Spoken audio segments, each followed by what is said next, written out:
Surely the second one is more fun. I'm just going to hide it in a camera. To the first one.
to 2026 Annual Business Luncheon of the Nigerian Society of Engineers Ikeja branch, holding today here in this hall, Radisson Blue. First and foremost, we want to tender our unreserved apology, starting a little bit behind schedule, and we're going to kickstart any moment from now. Once again, we want to say a big thank you for as many that honored the invitation to come in at the appropriate time. Thank you for coming. So just give us a few minutes, we will continue this program. Thank you.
We just need to kickstart this program now.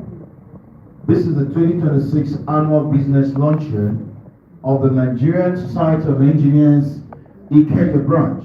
The theme for this year's luncheon is reclaiming the built environment value chain, looking at strengthening standards, regulations, and investment in Nigerian construction ecosystem. I know that there is no time like this to discuss this wonderful topic, knowing fully of the present economic situation of this nation regarding built environment. Therefore, I would please implore everyone here to please rise and to take the national anthem.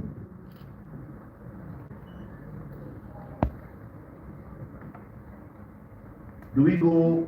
People cry and don't believe in brotherhood, in brotherhood, and Nigeria come and proud to serve our sovereign motherland. We're going to take the opening prayer as the third stanza. Now we have that, please. O God of all creation, from this hour request, help us to build a nation where no man is oppressed. So peace and plenty, Nigeria may be blessed. Amen. Thank you. Before we have a seat, we also have the branch anthem. So can we take the branch anthem, please?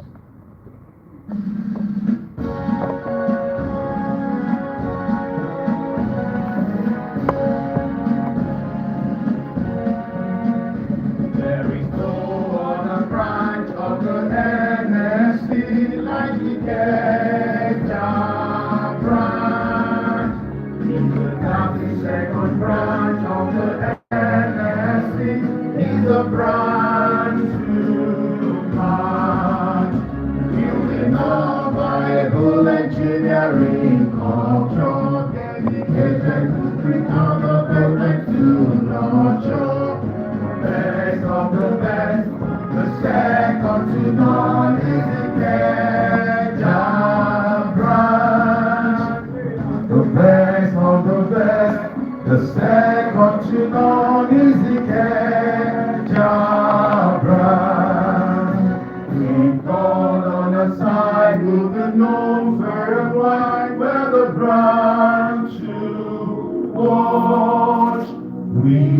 wisdom we will lead, and discretion we will give. We've been known for strength. Together we will make a great nation, pride, innovation, and professionalism all around. The best of the best, the second to none is the Kenya branch. The best of the best, the second to none is the Kenya branch.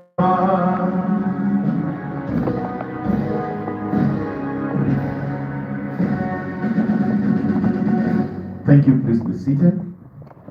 As we continue, my name is Engineer Olaniko Olabode, Fellow.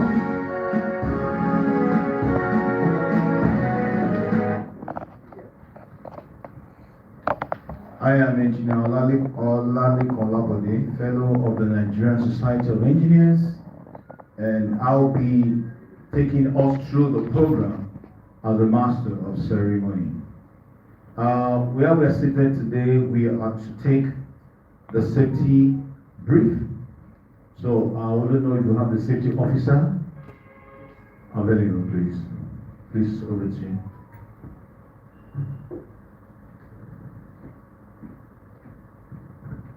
Thank you very much.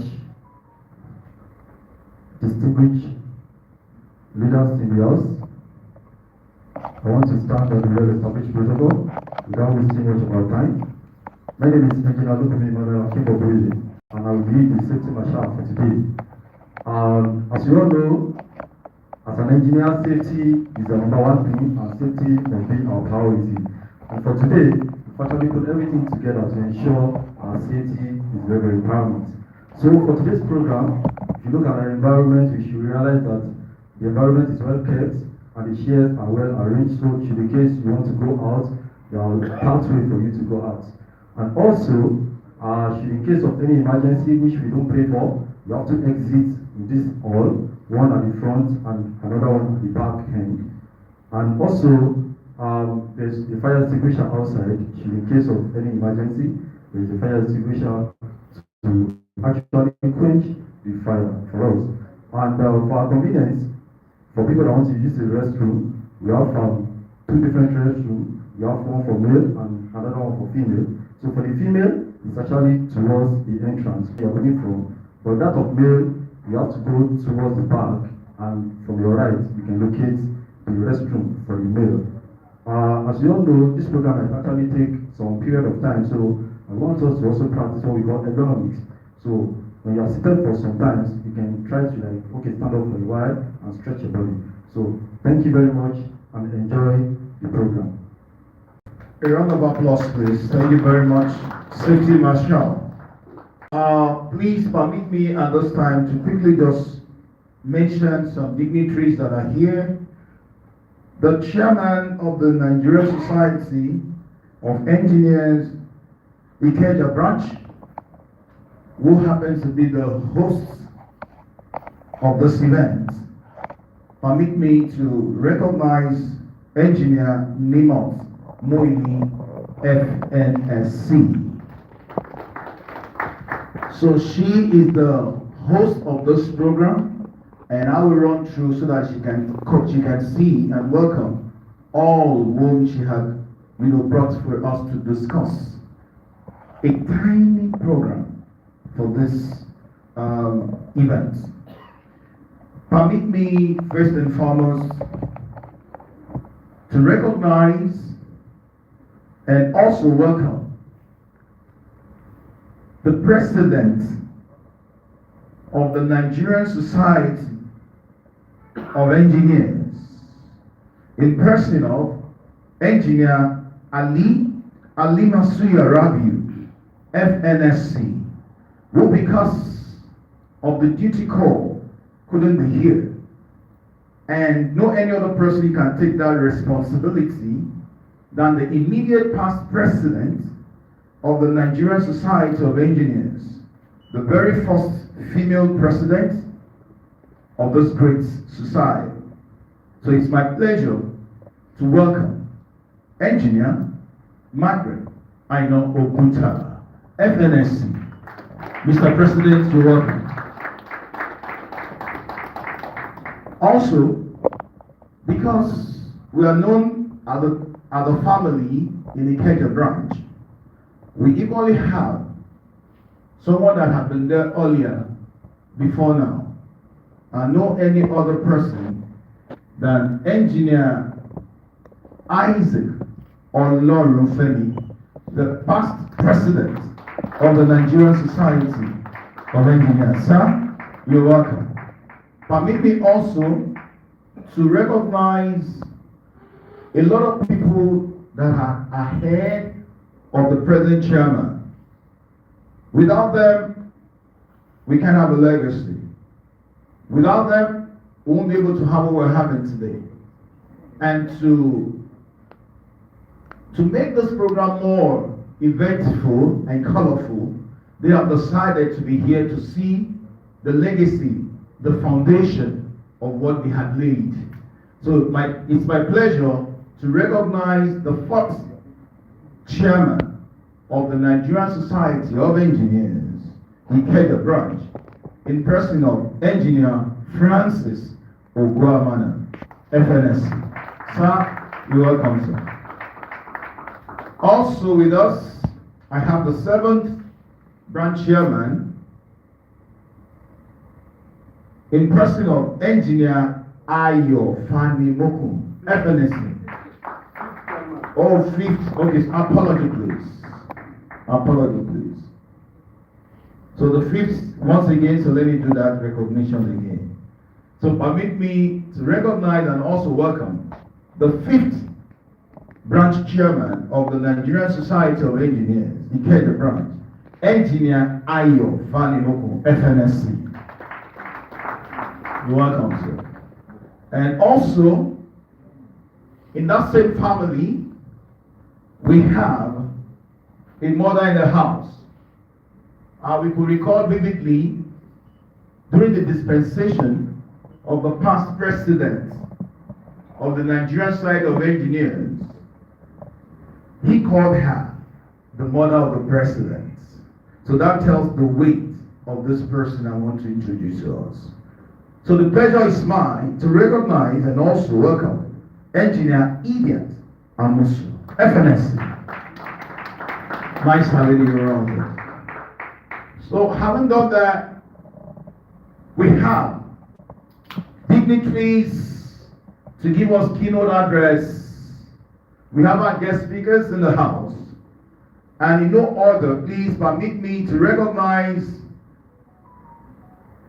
a distinguished guest of honor for this great occasion in person of Professor Oluwatoyin Ashiru. Sir, you're welcome. And we have our guest speaker also already seated in the house, Engineer Misbah Aminu. Please, you're welcome, sir. Thank you very much, sir. And our keynote speaker, in person of Engineer Ganiyu Olatunji Oseini. I think he's represented by somebody. Okay, just, yes, let's give a round of applause while he's, okay, he's just walking. So let's just give him applause as we want him to have a seat.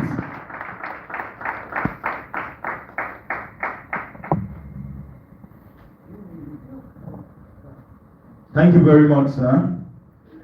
I will leave the protocol to be established by the host of this occasion. He will establish the protocol and also do recognize our panelists that are here and other dignitaries. So permit me please to welcome the host of this occasion, in person of Engineer Nimot Muini, FNSC, to please take over. Please let's appreciate Mr. President and Mr. Chairman.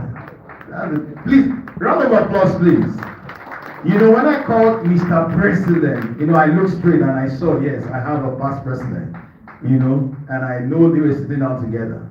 So it can also flow. So, Mr. Chairman, over to you. Thank you.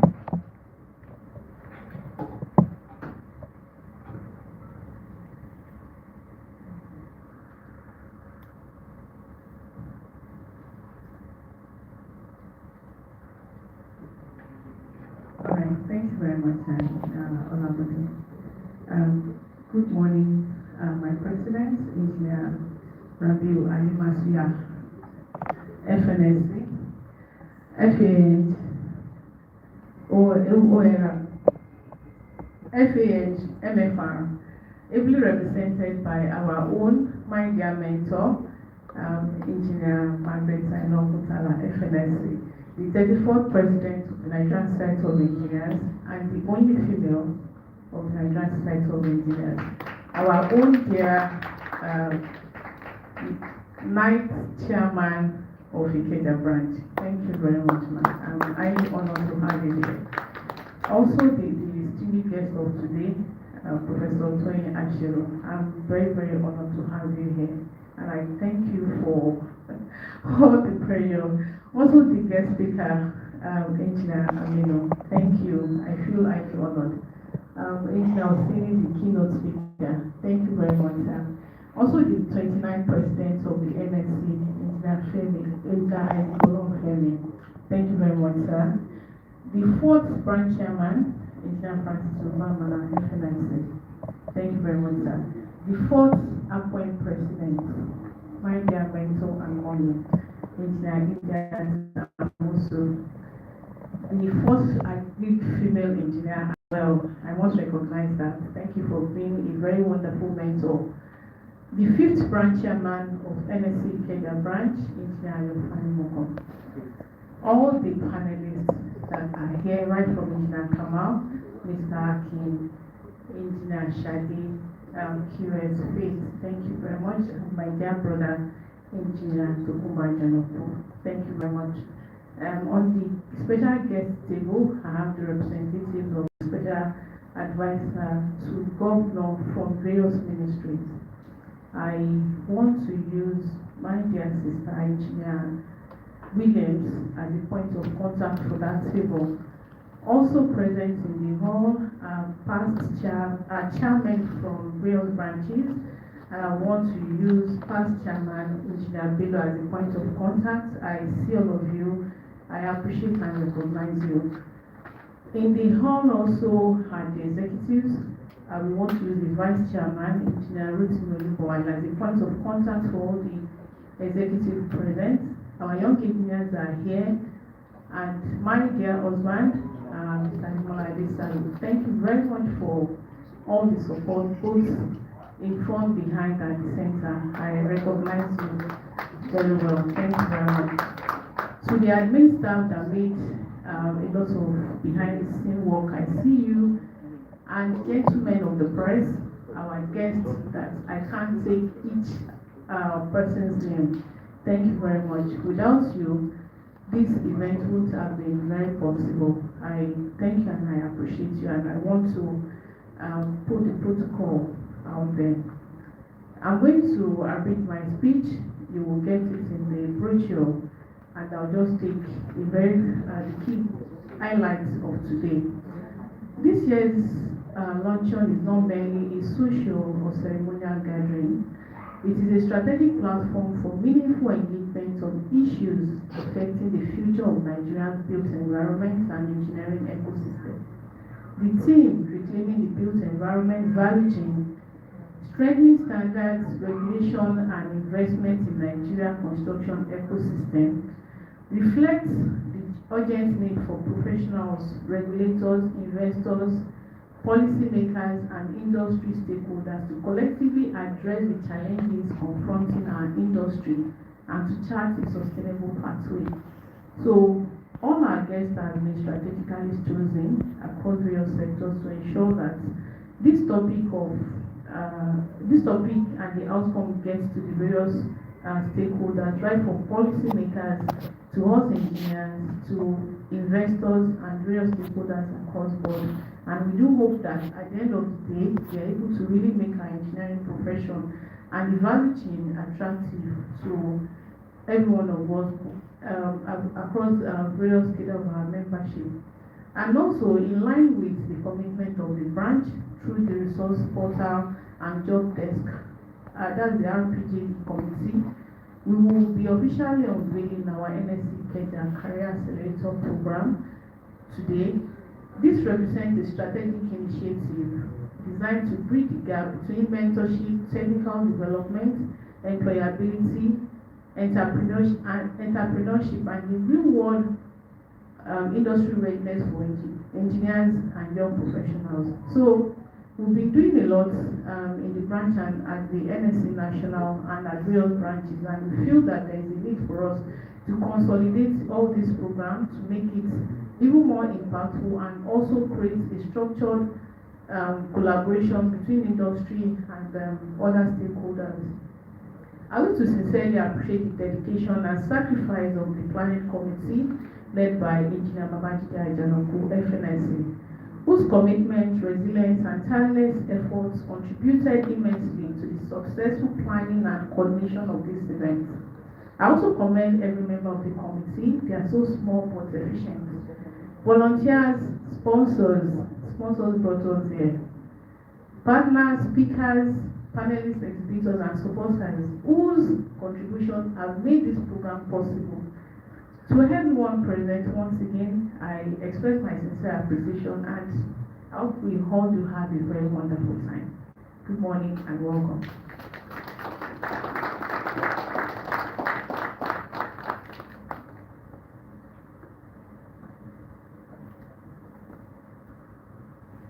Engineer Olabode.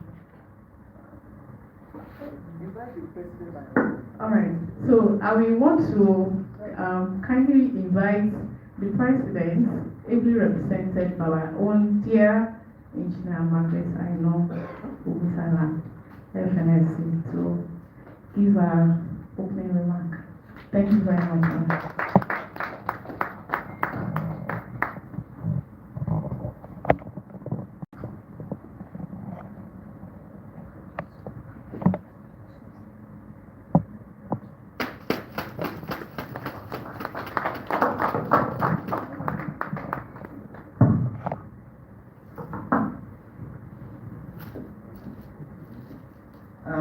I'd like to start by recognizing my predecessor, a man who served as president of the Nigerian Society of Engineers exactly 10 years before me. Please join me in welcoming Engineer Ademola Isaac Olorunfemi, FNSC FAN, to this program. Thank you, sir, for your consistency. He's also a very proud member of the Ikeja branch, the first member of the Ikeja branch to become president of the Nigerian Society of Engineers, and the first agreed engineer to become president of the Nigerian Society of Engineers, the first minority president, and I became the second. The chairman of the Nigerian Society of Engineers Ikeja branch, Engineer Muidini Mott, FNSC, the distinguished guest of honor, Engineer Professor Oluwatoyin Ashiru, CON, FNSC FAN, the keynote speaker, Engineer Olatunji Oseni, the distinguished guest speaker, sorry, I thought I knew the name of my right from my head, but I had to pick again. Engineer Aminu, it's good to see you again, sir. Very distinguished panelists, particularly the chairman, the coordinator, the woman who, even though amongst engineers today, has promised to do a lot to make us enjoy the program. Thank you. National Chairman of the Nigerian Institution of Civil Engineers, Engineer Tokunbo Ajanoku, fellow Nigerian Society of Engineers, past chairman of Ikeja branch, the fourth chairman, the oldest chairman standing, Engineer Francis Ogwamanam, fellow Nigerian Society of Engineers, and the 5th chairman, Engineer Ayo Fanimokun, fellow Nigerian Society of Engineers, the 4th president of APWEN, Yaoba, my mother, my mentor, my friend, Engineer Idiat Aderemi Amusu, fellow Nigerian Society of Engineers, chairman of other branches of the Nigerian Society of Engineers here present, past and present. Okay, I thought I saw somebody there who looked like Rose Madaki, but she's not the one. Yeah, are you wearing a cap? The first looks like yours, and then I thought the person was wearing a cap, so I said it couldn't be you. Former Vice President of the Nigerian Society of Engineers, Engineer Rose Madaki, fellow Nigerian Society of Engineers. Distinguished guests from the Lagos State Government, other very distinguished guests here present. I'd like to recognize especially the spouse of our chairman, who has been very consistent in the support that he gives to her. Apart from donating her to Ikeja branch, he also supports from the back, front, and center, like she said. Thank you very much, sir, for all that you do and your sacrifice. Gentlemen of the press, I'm sure there are spouses here. I saw one. Mrs. Yeside Olabodi, yes, and other spouses who are here. Welcome to your program. And then, of course, the young engineers, my #1 constituency. Distinguished ladies and gentlemen, it is indeed, I will now read the speech of my president, the 35th president of the Nigerian Society of Engineers, Engineer Ali Masiha Rabiu, FNSC, FANG, who, of course, couldn't think of sending anybody less than a past president to Ikeja branch event, because he also is a life member of this branch. And he has asked that I greet all of you very specially. Now I take his speech. It is indeed a great pleasure and honor to join you today as chairman of this auspicious occasion, being the 2026 Business Luncheon organized by the NSC Ikeja branch. I am particularly delighted to be part of this important gathering focused on a subject that has become increasingly critical in our professional and national discourse, which is financial and business intelligence, especially as it relates to the growth, sustainability, and advancement of engineers and engineering practice in Nigeria. Commendation. At this juncture, let me sincerely commend the Executive Committee of the NSC Ikeja branch, ably led by the chairman, Engineer Muili Nimot, FNSC, for their foresight, consistency, and commitment to the welfare and empowerment of members. Over the years, this business luncheon has evolved into a credible platform for professional interaction, economic enlightenment, and strategic engagement between engineers and key players in industry and commerce. It has continued to provide our members with the knowledge, exposure, and business insights required to strengthen their entrepreneurial capacity, improve professional relevance, and enhance their overall economic well-being. The theme, distinguished ladies and gentlemen, the theme of today's luncheon, reclaiming the built environment value chain, strengthening regulation and investment in Nigeria's construction ecosystem, is both timely and thought-provoking. The construction industry remains one of the strongest drivers of national development. However, reclaiming its value chain requires deliberate efforts towards effective regulation, ethical professional practice, sustainable investment, and deeper collaboration among stakeholders. And I'm glad to note that here we have stakeholders from various parts and sectors of the built environment. We must also recognize that technical competence alone is no longer sufficient in today's dynamic and competitive environment. Beyond engineering knowledge and technical expertise, financial literacy, business intelligence, and strategic thinking have become indispensable tools for professional success, entrepreneurial growth, and sustainable practice. Appreciation. I would also like to especially appreciate our distinguished speaker, who, despite very demanding schedules, graciously accepted our invitation to share valuable insights with us today. Your presence adds immense value to this program, and we are confident that participants will greatly benefit from your wealth of experience and expertise. To our young engineers and all participants, I commend your impressive turnout and enthusiasm. Your presence here demonstrates your commitment to self-development, professional excellence, and continuous learning.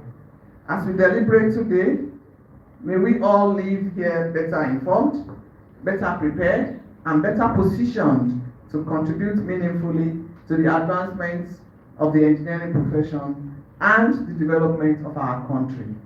I wish you all a productive and successful business luncheon. Signed, Engineer Ali Masiya Rabiu, FNSC, FASC, FAH, MFR, President and Chairman in Council, the Nigerian Society of Engineers. Thank you and God bless.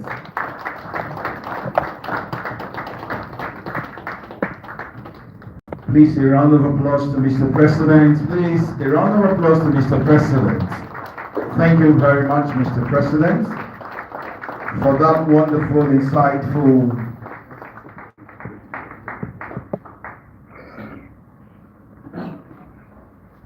At this time, because of our time, and the protocol has been earlier established by the hosts, and I'm going to continue on that note, and permit me to recognize the immediate past chairman of NSC Kedu branch, Engineer John Adidotun, FNSC.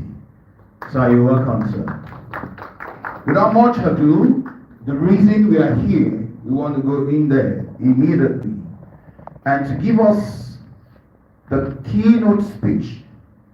No any other person than the SA, Broadband Innovation and Technology to the Governor of Lagos State. No any other person than Engineer Ganiu Olatunji Oseni. Please, a round of applause. A round of applause to him, please. A round of applause to him, please. Thank you. You're welcome, sir.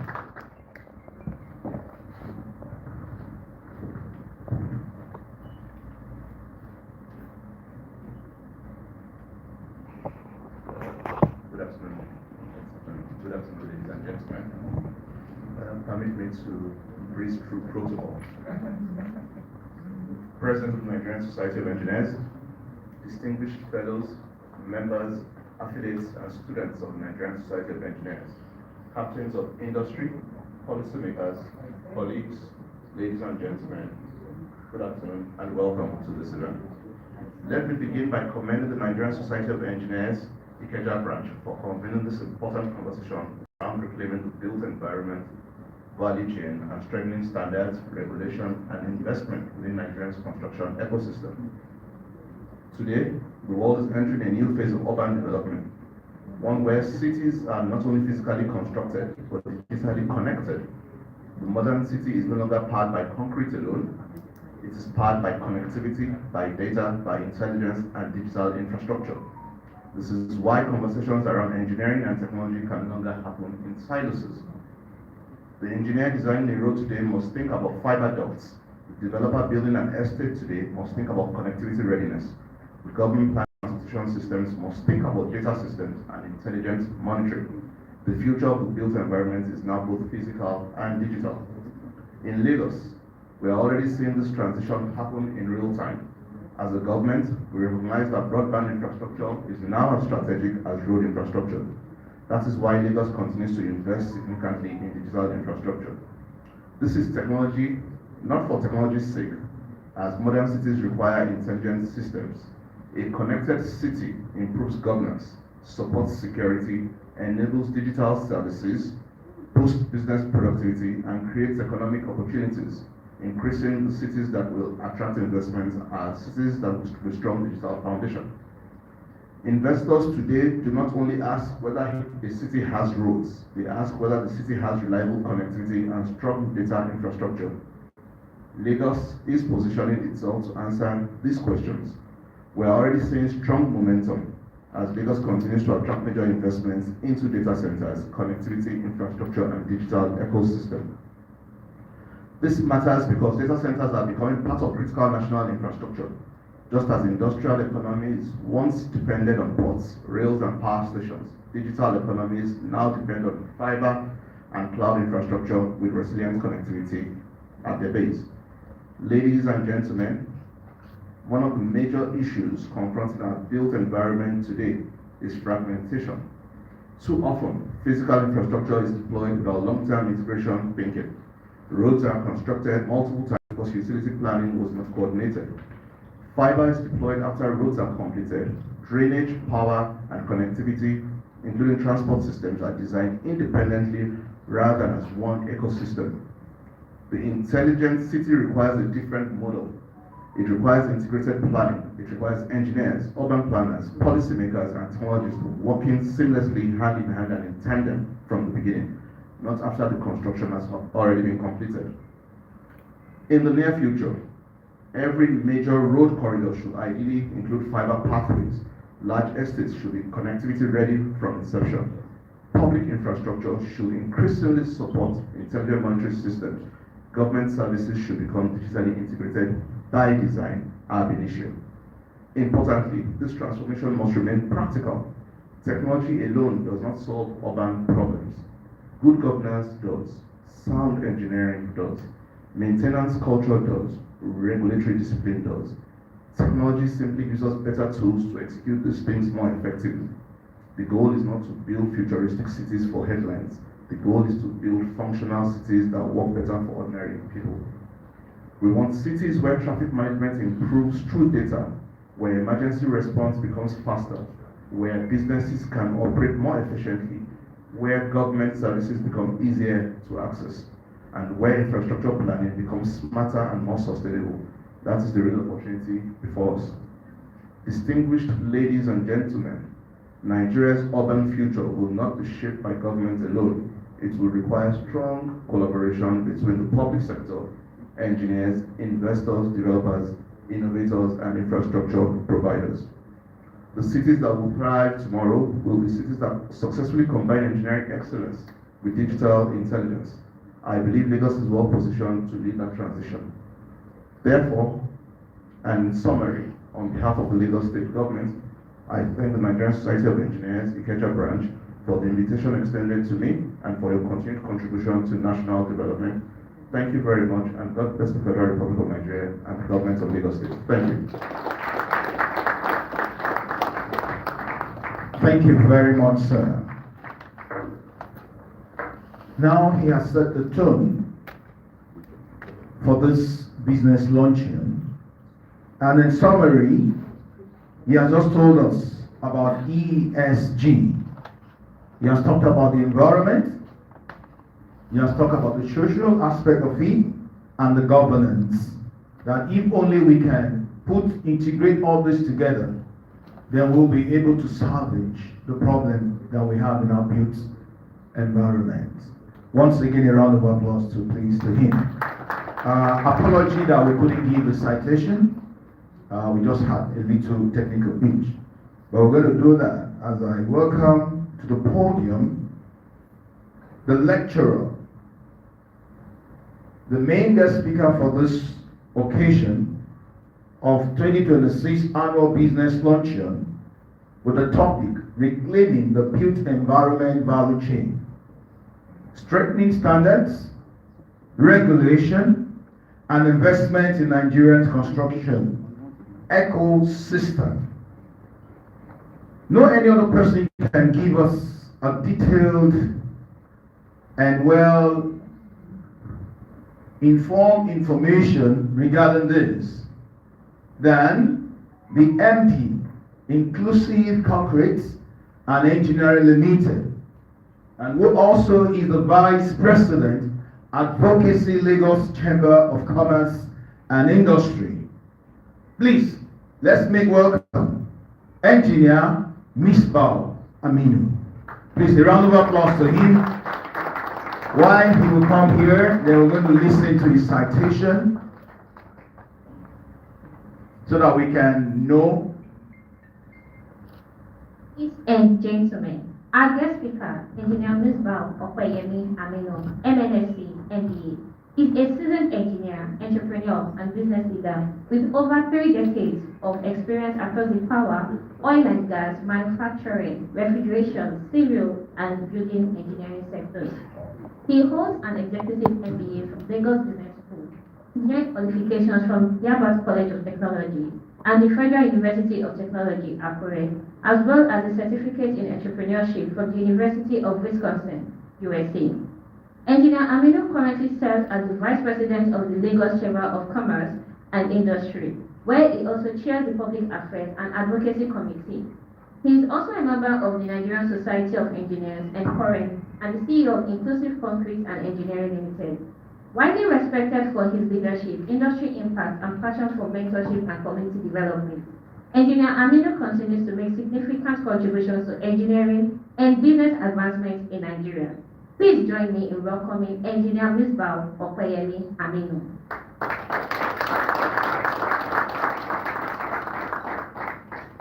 Thank you.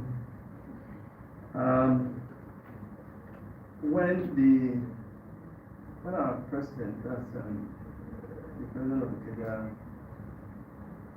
brought in here, she referred to quite a lot of people as our mentor. And that tells me that she's going to go far, because mentors, they don't leave mentee midway. In the light of this, I'm going to add 2 mentors to myself today, because I want to grow old, as Professor is, and I know he's full of wisdom. Of course, we cannot learn enough from the heaven. So I'm going to publicly request from Professor that he becomes my mentor from today. Thank you so much, sir. And it is not really easy to be the first president of Nigeria Society of Engineers, particularly for a woman. It's not very easy, because it's a profession of a lot of men, and when she eventually gets there, that speaks a lot about who she is. And I'm in no doubt that we have a lot to learn from her. And I'm going to request to you, man, that from today, you are going to become one of my mentors, so that I can learn and learn and learn. Thank you so much, man. I want to give compliments to the President of Nigeria Society of Engineers. That's our indefatigable President, Engineer Ali, ably represented by Engineer Margaret Oguntala, very strong and high woman. Our distinguished guest of honor, Professor Oluwatoyin Hashio, the Pro-Chancellor and Chairman of Council, Olabisi Onabanjo University. Our host chair, NSC Ikeja branch, Engineer Noimot Murili. The essay to the Governor on Broadband Innovation and Technology, Engineer Ganil Olatunji Oseni. The politicians are busy now. For him to be here, he's holding us in the highest. Thank you very much, sir. The past president, sir, it's always nice to have people like you around. Thank you, sir. All past chair of the branch, I will not be able to name everyone, but believe me, you are all well respected. And the representative of the government, of course, they are the powerhouse. You are most welcome, sir. Our panelists, National Share NICE, and GM Lagos State Public Works, Engineer Tokumbo Ajanokun, my own brother. MD M&E Kesa Limited, Builder Jamila Fani, the CEO of Mayor Paint, Engineer Sunday Ashadi, MD Cresta Limited, Engineer Dideolu Falobi, CEO WNM Limited, Engineer Akinola. Distinguished engineers here present, distinguished ladies and gentlemen, other professionals, gentlemen of the press, it's my pleasure to stand before you this afternoon to learn from you, because I know we're still going to interact on the best way for us to reclaim our value chain. The theme, like we know, is reclaiming the built environment value chain, strengthening standards, regulation and investment in Nigeria construction ecosystem. Introduction.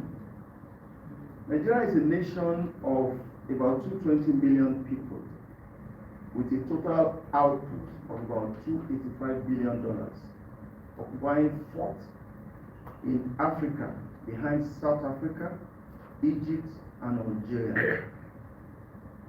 To put our economy in perspective, per capita of Singapore is almost $100,000.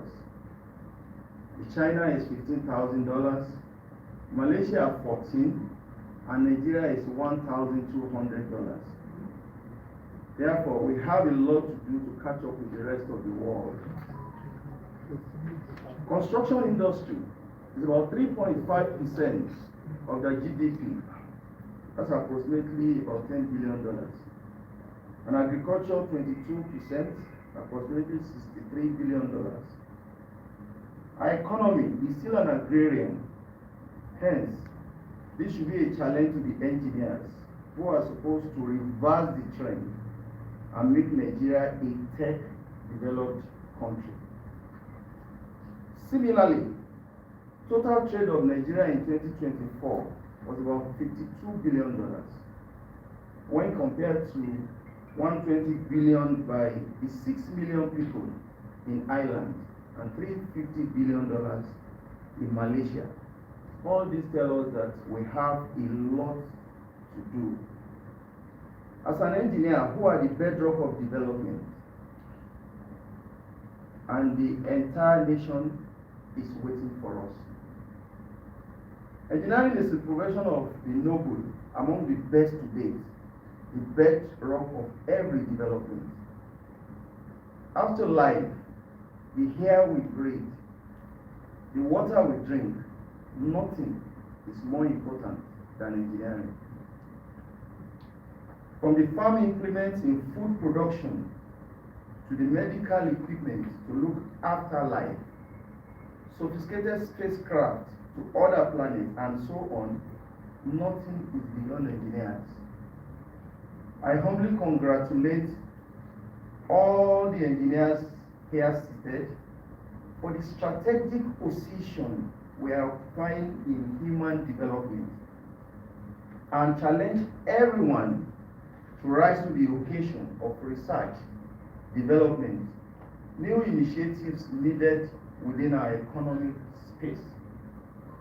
Engineering code. In view of the importance of engineering profession to our existence, the profession is guided by standard and codes, professional regulations, and ethics of practice. I'll not dwell on this because I want to speak more about the opportunities within our value chain. That is business of our profession. Engineering value chain. Engineering value chain is a long one, from mining of materials to logistics, processing, trading in finished goods, and to the usage of products. Engineers are involved in mining equipment, logistic vehicle, final use of product. But we are visibly absent in trading within the value chain, which is arguably one of the most lucrative in the chain. In view of this, I'm calling on the leadership of engineering profession at all levels to look beyond design, technical section, and consider our involvement in the most lucrative part of our profession, that is trading as a business. Let me buttress this call by looking into pharmaceutical as a profession.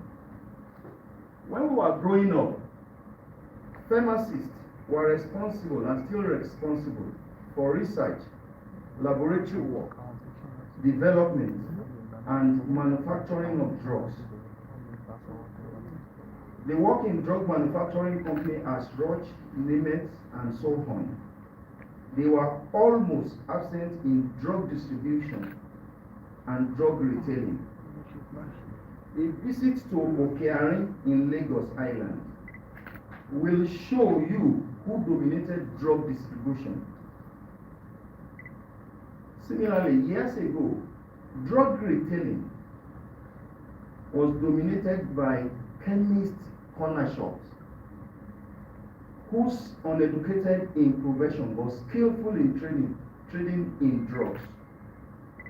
The disadvantage of this were the risk to health delivery system because they lack in drug scientific knowledge. 2, the professionals were losing income and wealth to the traders.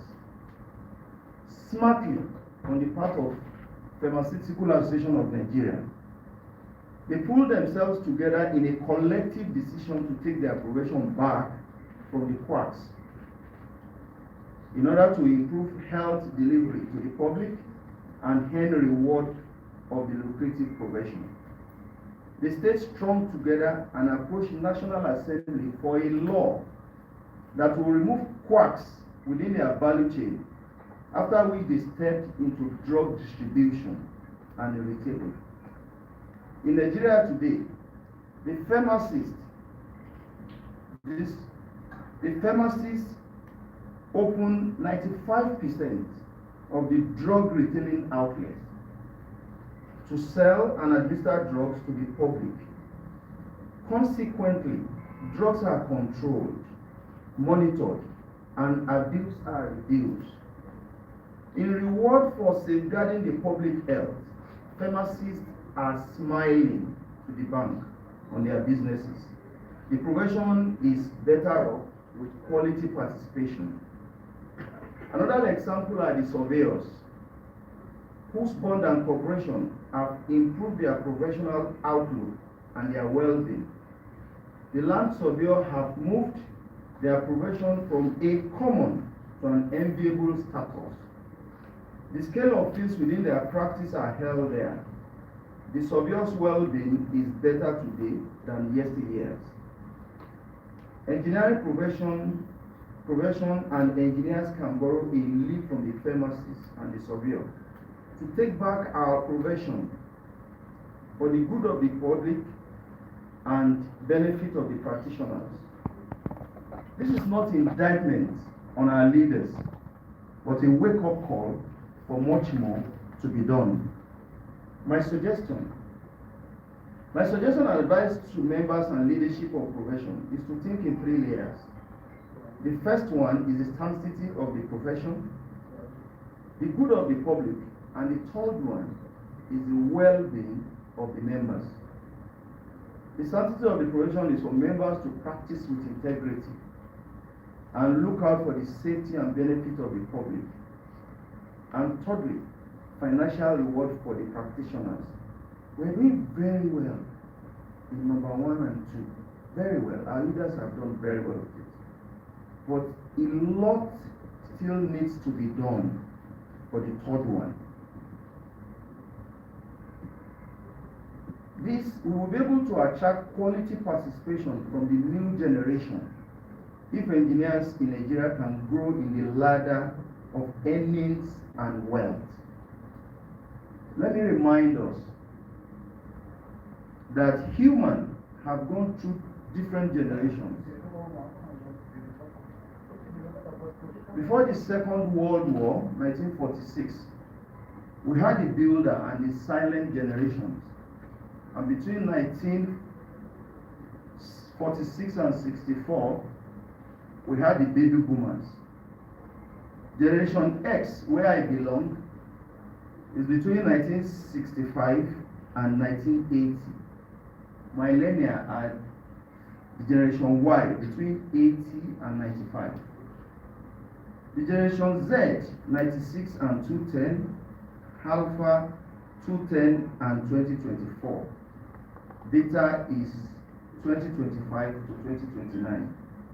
I'm calling our attention to this generation in order to emphasize the difference in the characteristics and the way of life. According to Dr. Hans Finzel, the author of Top 10 Ways to Become a Great Leader, Generation Y, the millennia, are quite different from us, Generation X. They place so much emphasis on what is in there for us. They are very competitive. They have zero interest in paying dues. They hate feeling the pressure to convert to traditional behavior and not as patient as we do. I plead with the leadership not to ignore this difference in characteristics of different generations. Millennia cannot be the same with us. Let us rule that out. Let's consider how we can raise the stakes to make the progression more financially rewarding for them. There are low-hanging fruits and high-hanging fruits that can be exploited. Let me discuss an example of low-hanging fruits among many opportunities that can be explored. In civil engineering, building collapse is a national and international menace. I can confirm that we recorded incidents of brick collapse in Italy, US, road collapse in Mumbai, building collapse in China, and so on. Let me be clear. Collapse is clearly undesirable, and the global engineering community is making assiduous efforts to forestall or reduce this to zero, so as to save lives and resources. For every collapse, millions, if not billions, are wasted in resources, and most unfortunately, many lives are lost. I know what will come to mind of an average engineer is, if building collapse elsewhere, why are we castigating Nigeria? Of course, the problem is with the scale. Whereas the percentage is very low or non-existing elsewhere, but too frequent in Nigeria. Engineering community in Nigeria should continue to strive to stop this menace. Lots have been done, and I must acknowledge that much more can be done. Let's look at concrete. It is the second most used materials in the world after water. About 30 billion tons of concrete are consumed annually. Of course, Chinese is consuming half of that, and the rest of the world, the 50%.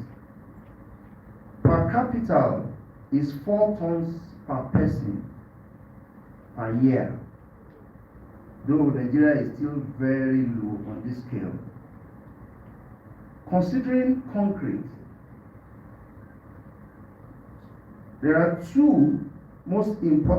considering construction, there are two most important materials, the concrete and the reinforcement.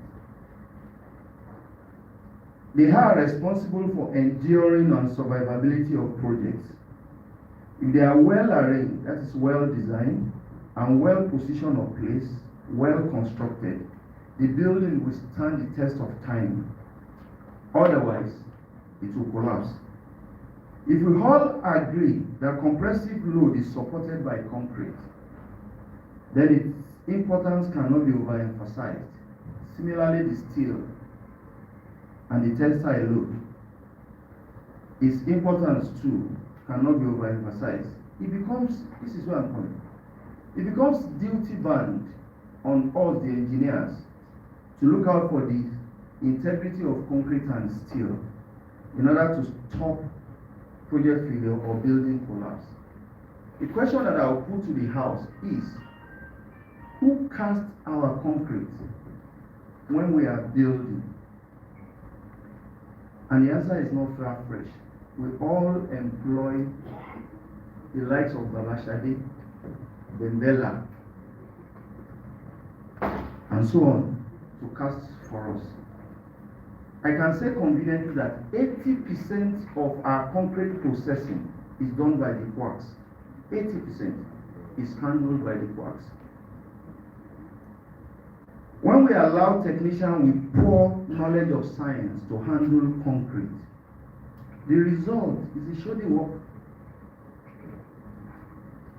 Standard work, substandard work will lead to shocking results. And that's where we have collapse or failure. For the purpose of clarity and to convince us that concrete is beyond ordinary, I'll give about 25 types of concrete. Normal concrete, ordinary, reinforced, pre-stressed, precast, lightweight, high density, hair entrance, ready-mix, polymer concrete, polymer cement, polymer impregnated, high strength, high performance, shotcrete, self-consolidated, pervious, vacuum, pumped, stamped, limecrete, asphalt, roller compacted, rapid strength, glass concrete, and so on. Beyond grade 25, which is MIS 112, the rest concrete I mentioned above are designed. Can Quark design concrete? The answer is no. Similarly, water to cement ratio play a lot of role in the strength of the concrete. Concrete job is beyond quarks. It's a job of the experts.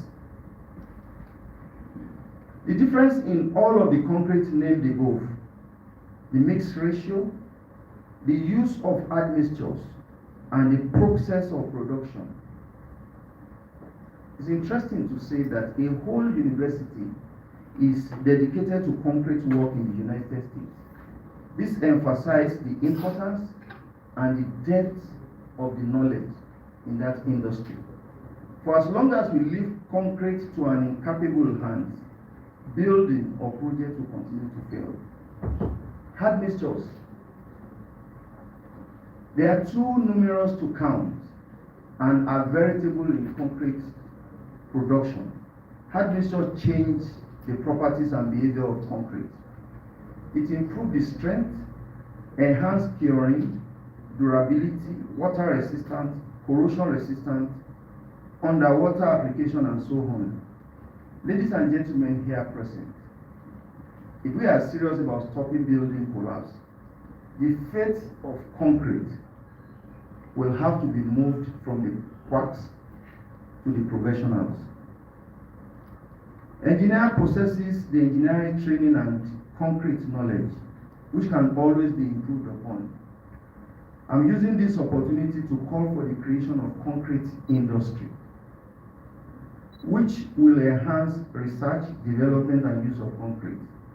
The era of calling Babashade, Bembela, Hafa, and the likes to cast concrete for us should be wound down in the interest of professional integrity, safety of human lives, and protection of investment. I have emphasized concrete within the value chain because it is an industry that will widen our scope. It will increase our contribution to the GDP, employ a lot of engineers, produce a lot of new businesses, and improve our bottom line and the well-being of our members. Take an instance. If concrete drainages and walkway are precasted, they had a lot of beauty and durability to road construction. Precast building, precast retaining wall, compound furniture, street furniture, electricity pole, precast culvert, and so on are among areas that will constitute new businesses for our members. Similarly, mechanical engineers can specialize in precast steel mold, cranes, self-loading trucks, and so on within the new concrete industry. Conclusively, knowledge of concrete is expansive. Types of concrete are numerous, and the purposes are different. Admixtures are numerous, uses are diverse, results are magical in concrete and for different purposes. They are beyond the practice of an ordinary technician. It is beyond. Outside the use of admixture in the expansion joints on Third Mainland Bridge, which culminated in 3 days curing, as confirmed by St. Gobain, the admixture experts, concrete is beyond the quacks that we are using today. Is an industry that should belong to qualified engineers. To stop building collapse, we shouldn't leave that business alone. It is a collective business. NSC Ikeja branch should work with other branches to approach Lagos State House of Assembly for a law that will create concrete industry, which will prevent quackery, to forestall poor handling and building collapse or project failure. If civil engineers take over the most important part of their value chain in construction industry, it will restore professional integrity in construction, improve the well-being of many practitioners that will log into this, and protect lives and property. Now, having dwelled on civil engineering and the value chain, let's move to other professions. It will be unfair to other arms of engineering not to suggest an easy way of benefiting from their sharing.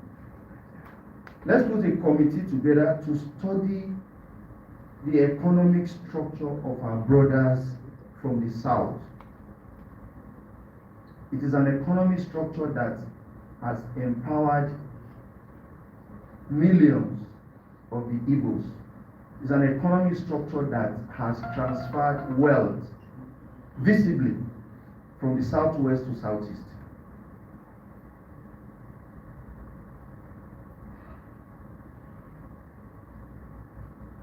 Let's put a committee together to study this economic structure, which I call Igbo economic structure, in order to get involved in trading in engineering products. The Igbo economic structure encourages traders to fetch young boys of between 10 and 20 years old from the village, train them for 5 years, and set them up in business. Few years down the line, all of us patronize them. As a matter of fact, they are the one that will be telling us about the sanctity of engineering products.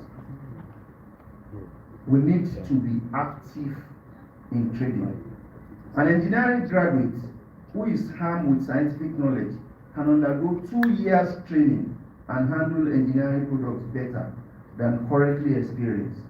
Let us take trading in engineering products very seriously. Let's legislate.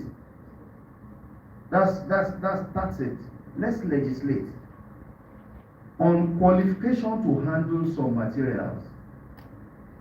If we do that, of course, we'll be able to return our value chain back home. Example of corporate traders, they are the Dubaili, Meccano, and other generator companies. They do not manufacture them here. Rather, they trade in those generators So nothing is derogatory in trading, and it is very, very, very lucrative. The chemical engineers should trade in chemical. I can confirm that NAFDAC always insists on professional certificates or professional signature before issuing import license for chemicals. I know this because I had tried it. Just as pharmacists will not lend their certificates to third parties, Association of Chemical Engineers can tie the knot. They will be the master of the game and reap the benefit of the game. Mechanical engineers should visit Igomu, Orile Igomu, to learn or trade in plumbing materials. Visit Oregon to learn how to trade in generator parts. They will be better at handling those trades than ordinary trader. I understand that government will no longer register engineering company without foreign certificates, and I want to appreciate our leadership for this. But we have not taken the advantage. Let's screw the knot. Let us screw the knot. When we screw the knot, we will, everybody that is willing to participate in that cake will be at our mercy. Let's screw the knot. The cake is not to go round. Let's take a big share. In summary, engineering should take over their value chain one after the other to widen our scope beyond design, and of course, chasing politicians for contracts. This will create a better well-being for the professionals. Enabling law should be enacted to promote concrete industry, similarly other fields of engineering, in order to take hold of the activities in those professions. Ladies and gentlemen, part of our value chain are the executive positions in government.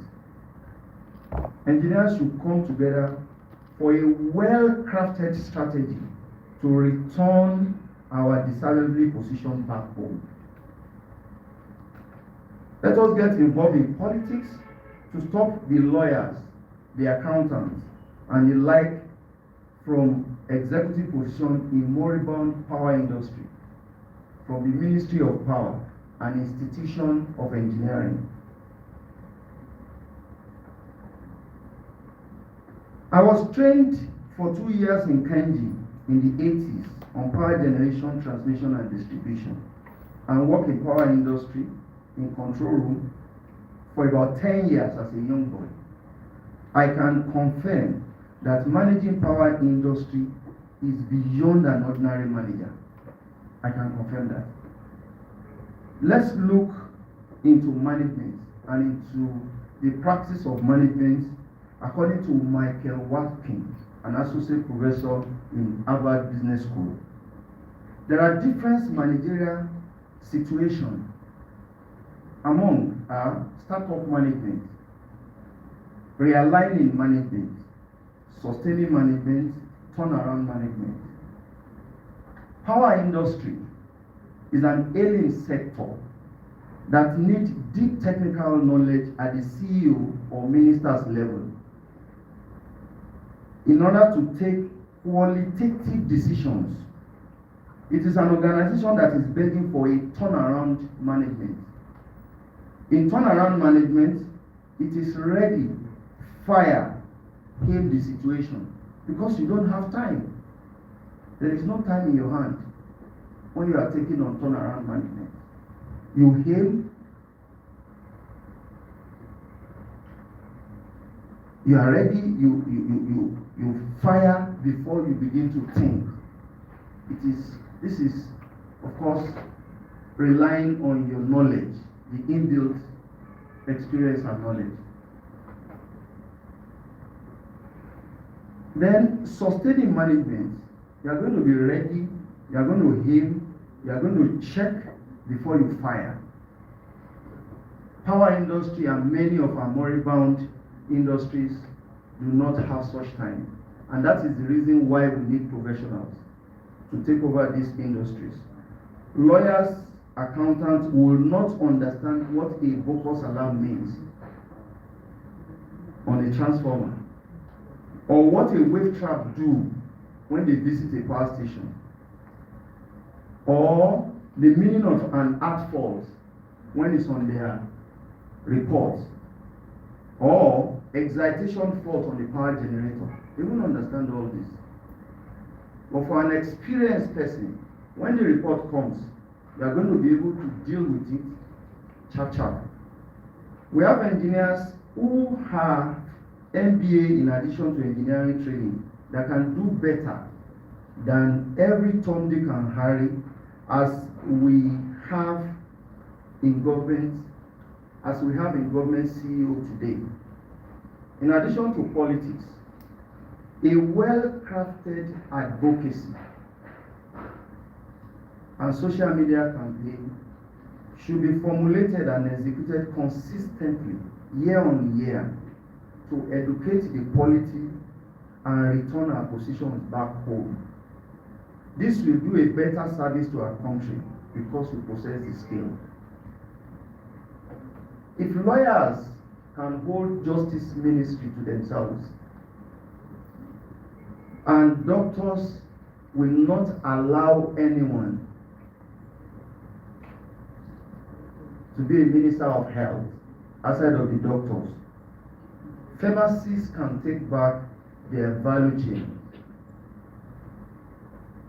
I think that the engineers should hold ourselves together and make a bold move to take over those institutions. That is possible. I happen to be the chair of the Public Affairs and Advocacy Committee of Lagos Chamber. I'm quite confident that almost everyone here knows us, the Lagos Chamber. You see, our strength is in the advocacy. That's where our strength is. And governments don't joke with us. They listen to us. We influence policies. Engineers are the bedrock of every development. We can influence policies. Like him or hate him, the present Minister of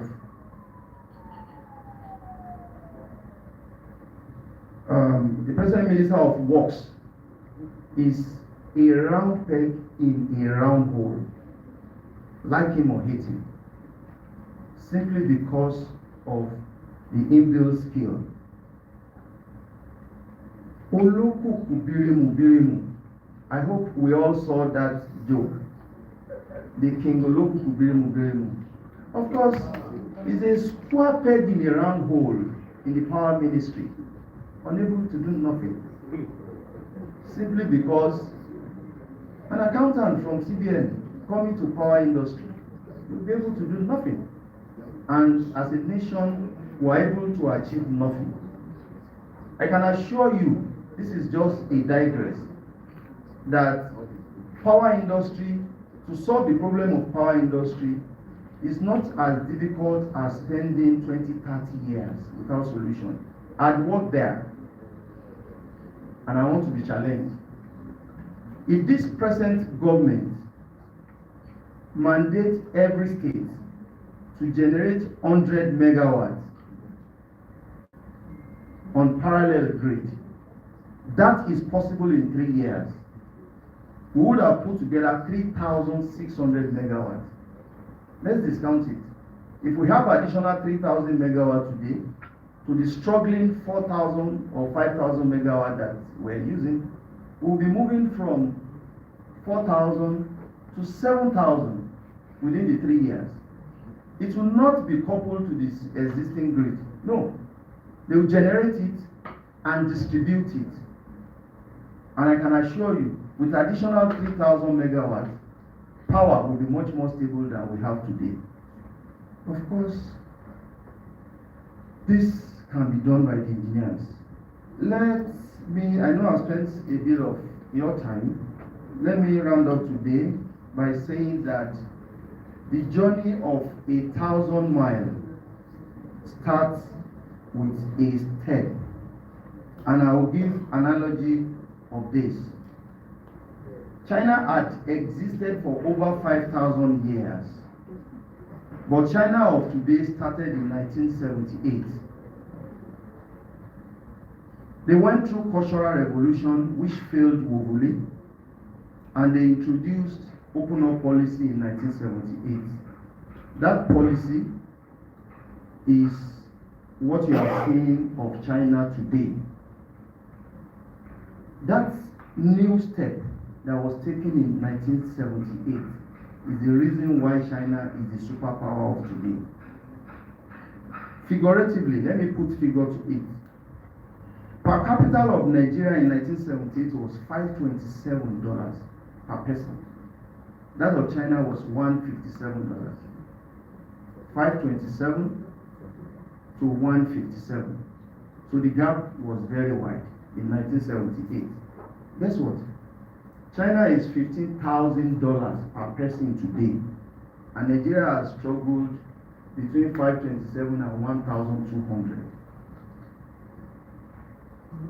If our leaders in this profession start that new chapter, new step, sit down, we talk beyond these papers and say that our value chain is long, we want to take it over. It's not beyond us. That is who we are as engineers. Engineer Tokumbo here can confirm that a step today, when aggregated some years down the line, becomes a big thing. Because we were both in an estate before where we constructed 2 kilometers of road. Of course, when we minted that idea, the whole of the estate shutted it down and said that we won't have money to do it. But we proved to them that one step after the other will take you to your destination. Within the first year, we constructed 200 meters.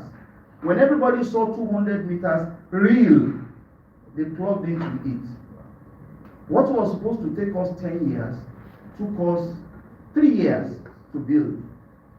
And the road, because myself and my brother were in that committee, we ensured that the road is enduring. And we can confirm to you that the road is standing after about 10 years of construction. It's here. We can confirm to you. So that step, if our leaders take that step today, I can assure you that few years down the line, we would have taken substantial parts of our value chain. And in the word of Mohammed bin Rashid Al Maktoum, we all know him. He's a man who has been able to build a city from nothing to world class within 50 years. Mohammed bin Rashid Al Maktoum, the ruler of Dubai, he said, life is like a race between lion and the gazelle. Well, of course, he was talking about the life of a nation. The superpower are the lion, and country like our own are the gazelle. We're in the field of race. He said that if the gazelle slows down during that race, of course, it will end up in the belly of the lion.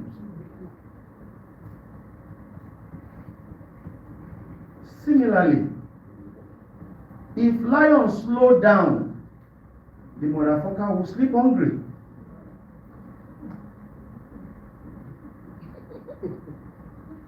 Of course, as a nation, because we are slowing down, a lot of our resources is ending up in the belly of the lion. My time. Don't worry, I'm rounding up. Yeah.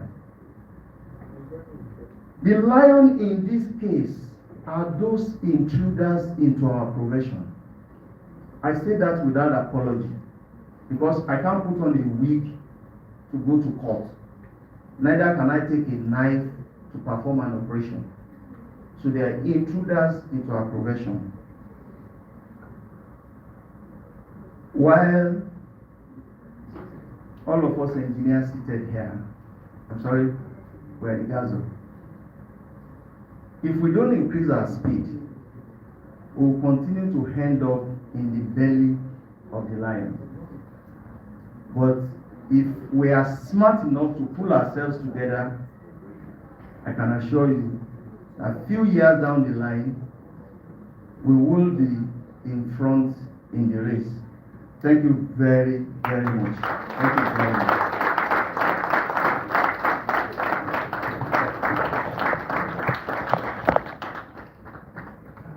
Please, a round of applause to more, please. I have learned a lot and another slang to my slang. I have just heard of a word called Olokunku Abirimu Birimu. Olokunku Birimu Birimu. You know, when he went into power, I became more interested in what he was saying. And all I could summarize what we've heard him say is that we should take responsibility. We should take what belongs to us. Please thank you. A round of applause to him, please, as he takes his seat once again. Thank you very much, sir.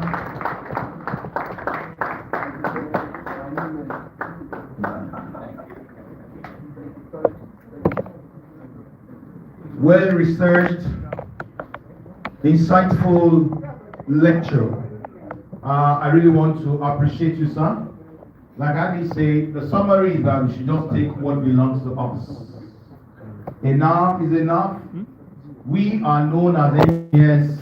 We should go beyond designs and get involved in everything that we do. Permit me to quickly recognize some people.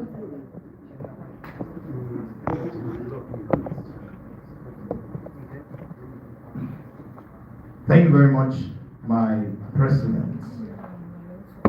Permit me to please, because we're meant to understand, he came because of the importance of this occasion. His busy schedule wouldn't have allowed him to come.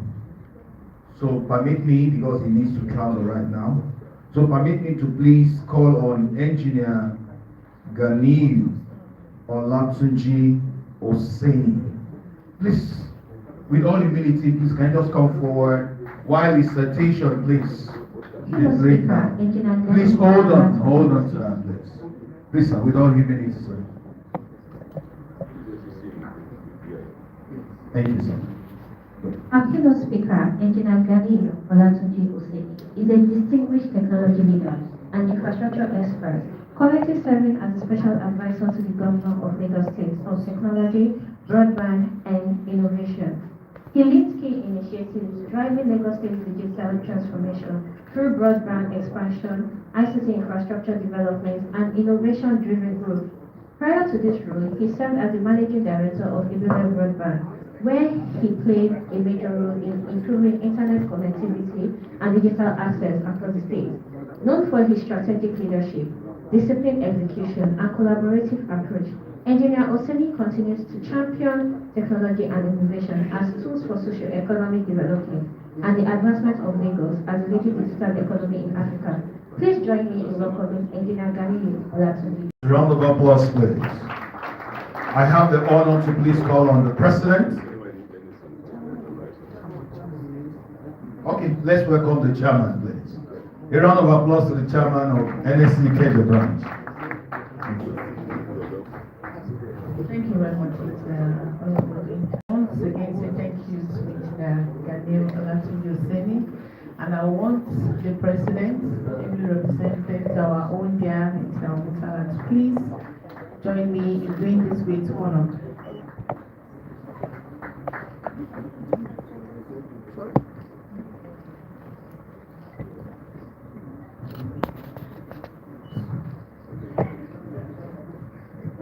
On behalf of the Nigerian Society of Engineers Ikeja branch, I have the honor of presenting this emblem of appreciation to you, Engineer Ganiyu Olatunji Osini, in appreciation of your insightful contribution as a keynote speaker at the annual 2026 Annual Business Luncheon, which held today, or which is holding today, the 20th day of May, year 2026. Congratulations, sir.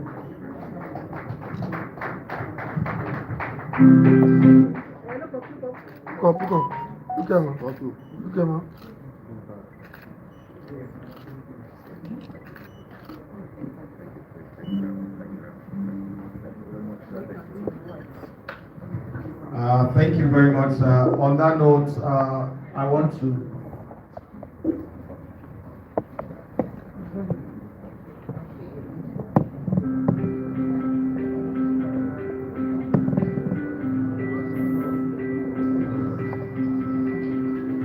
thank you very much, sir. Yes. So it's time for us to go to the panel session, and I'm going to call on the chairman of this session, who is going to introduce all the panelists. So the pleasure is mine to welcome to the podium QS Faith Iziogo, FNIQS. Please, a round of applause to her, please. A round of applause, please, a round of applause. So she's going to bring up the panelists and we'll move from here. Thank you.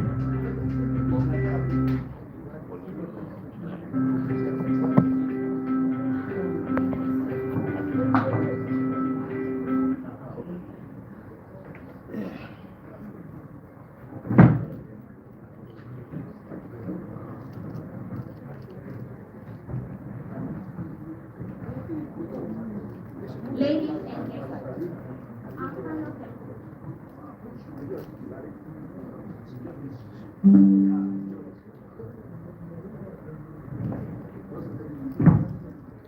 Ladies and gentlemen, our panel session chair, Quantity Surveyor Okukwe Faith, MSc, MRICS, PMP, FNIQS, RQS, is a seasoned construction and commercial management professional with over 21 years of experience in project management, contract administration, procurement, facility management, and infrastructure development. He currently serves as the chairman of the Association of Quantity Surveyors in Contracting Organization and is also the regional project coordinator for Lagos Region at Urban Shelter Limited. Her professional experience spans building construction, roadworks, mechanical and electrical systems, information technology, and facility management, where she has consistently demonstrated excellence in project delivery, operational efficiency, and sustainable business practices. Beyond her corporate achievements, Quantity Surveyor Faith is also passionate about professional development and academic support, having as a pro bono lecturer at the University of Lagos and contributing to several professional and business institutions. Please join me in welcoming Quantity Surveyor Faith.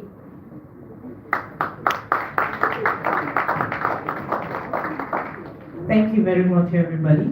I say good afternoon to every one of us.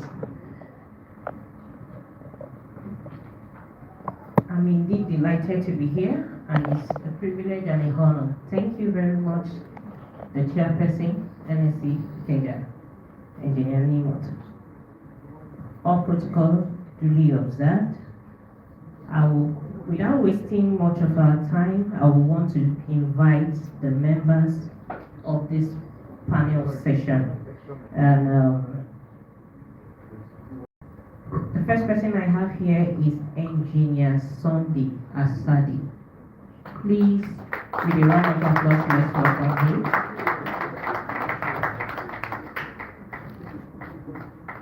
You're welcome, sir. Ladies and gentlemen, our panelists, Engineer Goodwill Sunday Ashade, FNIF, MNSC, FICM, MNINE, is a seasoned business transformation and operations executive with over 3 decades of experience across manufacturing, supply chain management, procurement, and corporate leadership. CCP in mechanical engineering from the University of Ilorin, and MBA from the University of Lagos, and is also an alumnus of Harvard Business School. Throughout his career, he has held major leadership positions at Cadbury Nigeria PLC and Age Derivatives Nigeria PLC, where he successfully led large-scale transformation, digitalization, and operational excellence initiatives. Currently serving as the Managing Director and Chief Executive Officer of Mayor PLC, Engineer Ashade continues to drive innovation, governance, business growth, and organizational development. Widely respected as a transformational leader, mentor, and public speaker, he remains committed to operational excellence and sustainable business advancement. Please join me in welcoming Engineer Goodwill Sunday Ashade. Thank you. Second on my list is Engineer Dideolu Falobi. Not available? Okay. Let's have Engineer Tokumbo Ajanokun.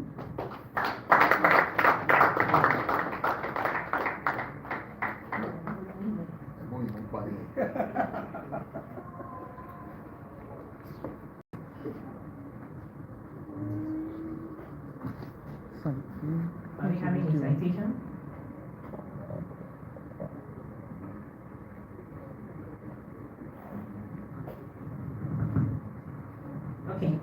Okay, let's also welcome Mr. Akinola with a round of applause, please.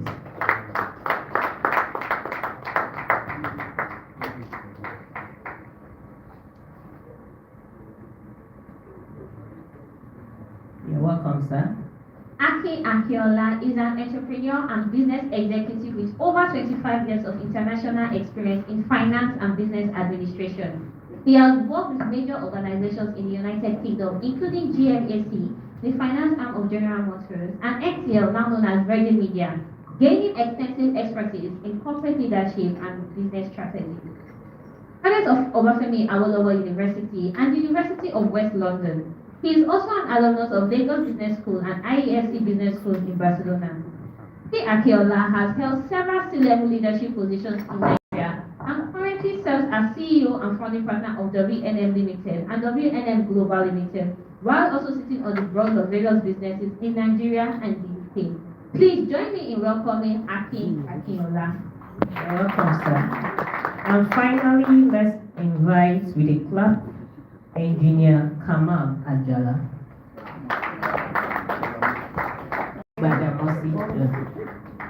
Engineer Kamal Gbadamosi, please. Let's put our hands together for him.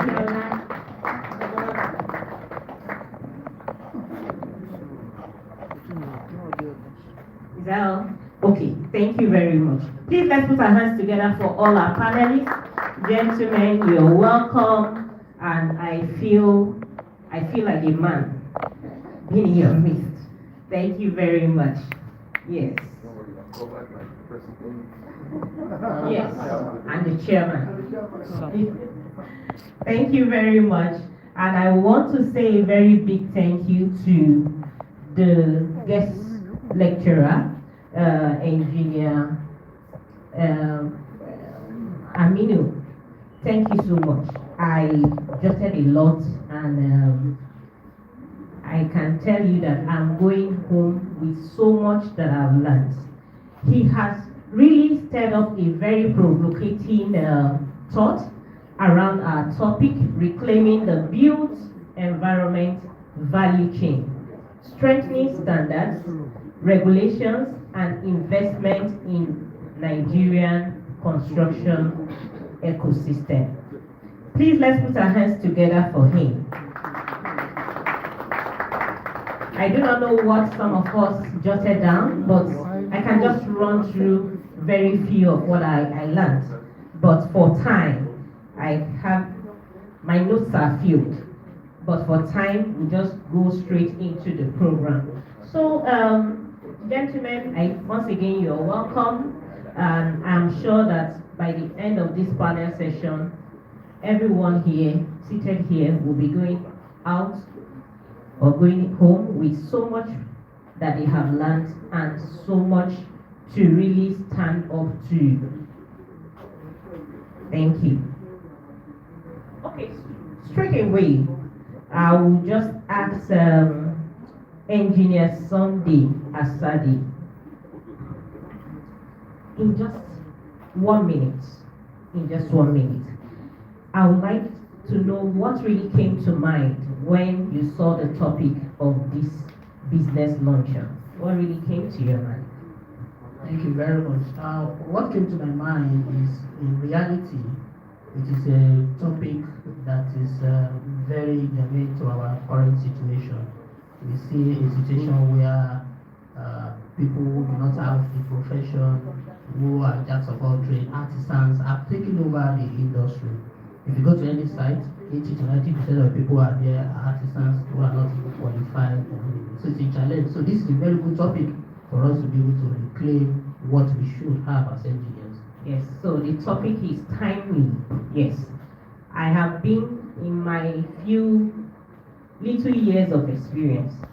On site, you hear the baba, this baba, that being called engineers. Why you that you are the professional, you now wonder what should you be called? Maybe engineer. Thank you, ma, engineer. So it is time to reclaim the value chain in our profession. Okay, let me quickly go to the first question. While Engineer Musbao was speaking, he talked about the built environment and the need for us as professionals, as engineers, there was a time he talked about us really approaching, we need to approach the lawmaking arm of the government and ensure that we have regulations, we have policies, we have things that will strengthen the standards that we have, the regulations that we have, and encourage you and I, who are professionals in this industry, that are really investing in the ecosystem, so that at the end of the day, you have value for that time you are putting. There is really something for the upcoming generation to look up to. So my first question here will go to Engineer Didio. Engineer Didio is not available. To Engineer Sadi, let me just quickly ask you. The National Building Code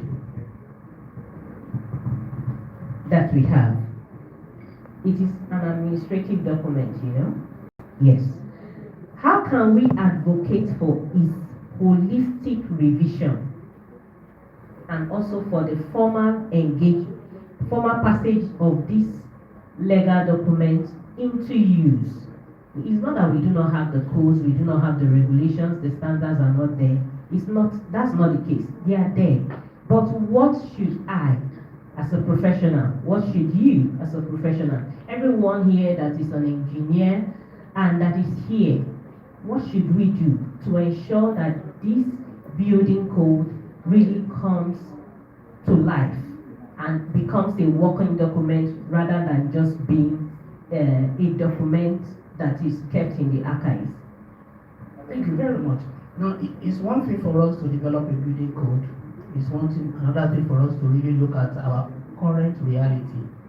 Now, in terms of regulatory has been trying as much as possible to implement this, but we are not getting the results. So there's a number of things we need to look at. Let's look at the reality. The frontliners, like we said earlier, are the artisans and all the rest. Can we develop what we call community compliance policy, where most of these artisans are brought into this system in terms of training, in terms of being able to be accredited, so that when you accredit them, and then it becomes a law to say, look, if you get to a site, these are the only people you can use. We talk about procurement. In terms of procurement, for us to be able to make it work in reality, we need to also ensure that we have a way of accrediting who we are buying materials from, and anybody that is bringing it down. So it should be a thing that is practical, a thing that will go down to the industry, to the community, because every community from Lagos to Abuja to Kano have all these there. So we should be able to ensure this is something that will work. And of course, lastly for me, digitalization is important. What you don't measure, you can't control. What you can't control, you can't improve. Thank you very much. Yes, we talked about training. We should not just have a building code that is not working. We should look at what is the reality of our environment. And I remember the guest lecturer talking about us learning from our brothers from the south. You see, these people, they are my people. They don't learn by the books. They go right in there and see how practical this, if they choose any field of any trade, they go in and put themselves right in there, learn it day by day. So he is saying our artisans, people in the built environment, needs to really understand what these building codes are about and how they are being applied. That's what you are advocating for, right? Thank you. Okay, my next. Can I add something, please? Thank you very much. In the first instance, we have a building code. That building code, what is the integrity and the performance criteria of our building code? Okay. For us to adopt, adapt, and utilize, the first thing is for us as professionals to be able to say our building code is efficient. This is the integrity of our building code. Can I deliver sustainably with this building code? Yes. If that is missing, and I can tell you for free that it is missing, then it becomes difficult for us as professionals to adopt, adapt, and utilize. So the first thing that we need to do as a committee of professionals is to ensure the integrity, the sanctity, the efficiency, and operationality of that code. When we have that, then the rest becomes easy, because an operable building code provides a step-by-step process for projecting it. Yes. Checks will be in place. That is my contribution. Thank you very much. Yes, I agree with you. It shouldn't be a building code that was imported from somewhere and we are asked to use it, or we just find ourselves with it. I'm sure some of us as professionals may not relate with the content of that code or have not had the opportunity to even to look into it. Okay, thank you so much. So it's important that the building code is tailored to our needs as Nigerians, as engineers working in this sector, and tailored to our day-to-day operations so that it is useful. Thank you very much. Okay, so I'll ask this. What exactly is the problem? So we have regulations, we have this building code that we have talked about. What exactly is the problem with these regulations? Do you think that it is the professionals that is a problem? Is it the government? Is it the people? Is it the artisans? Is it we ourselves? What exactly is the problem of having a regulation, having standards, and these standards do not work?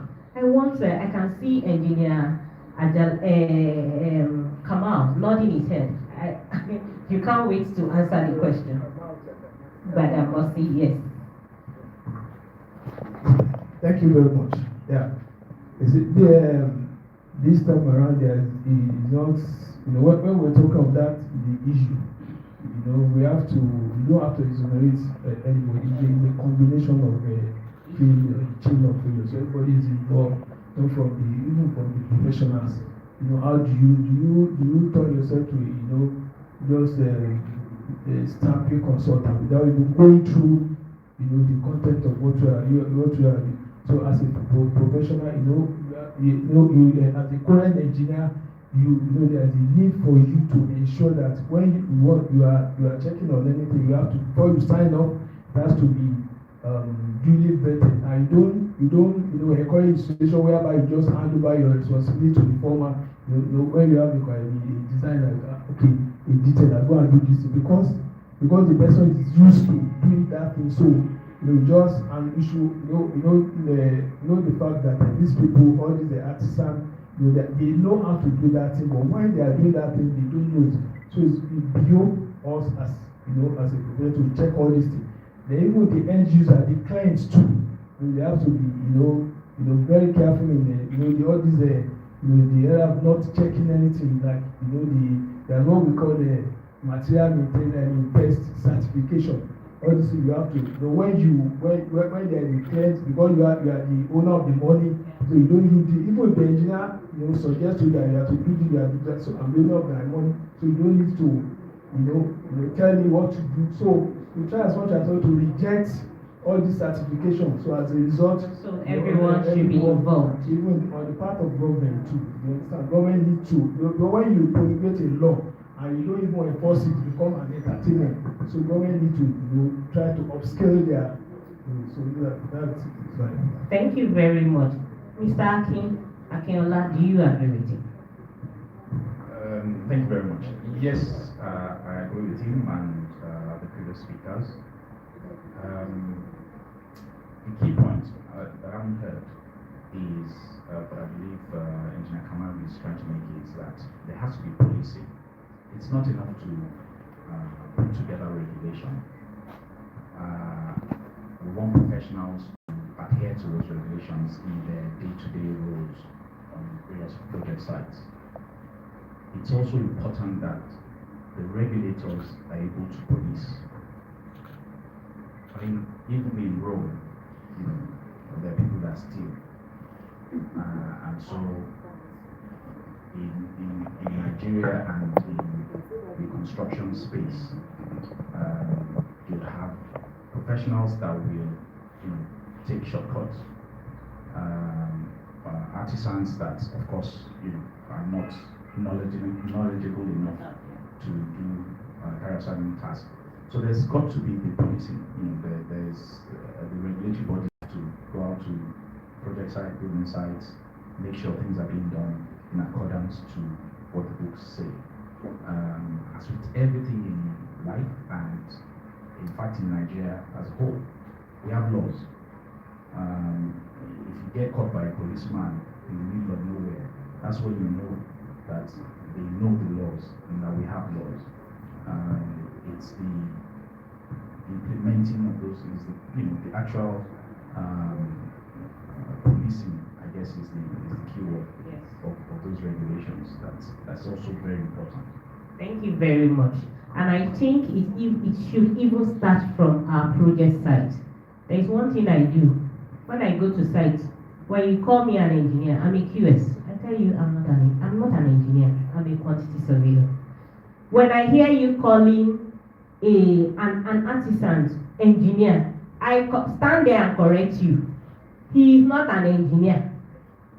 Don't call him an engineer. If he wants to be an engineer, he should go and acquire the necessary skills. We can start policing from there by even making them know that it's not everybody that is on site wearing dirty clothes and supervising the work that is an engineer.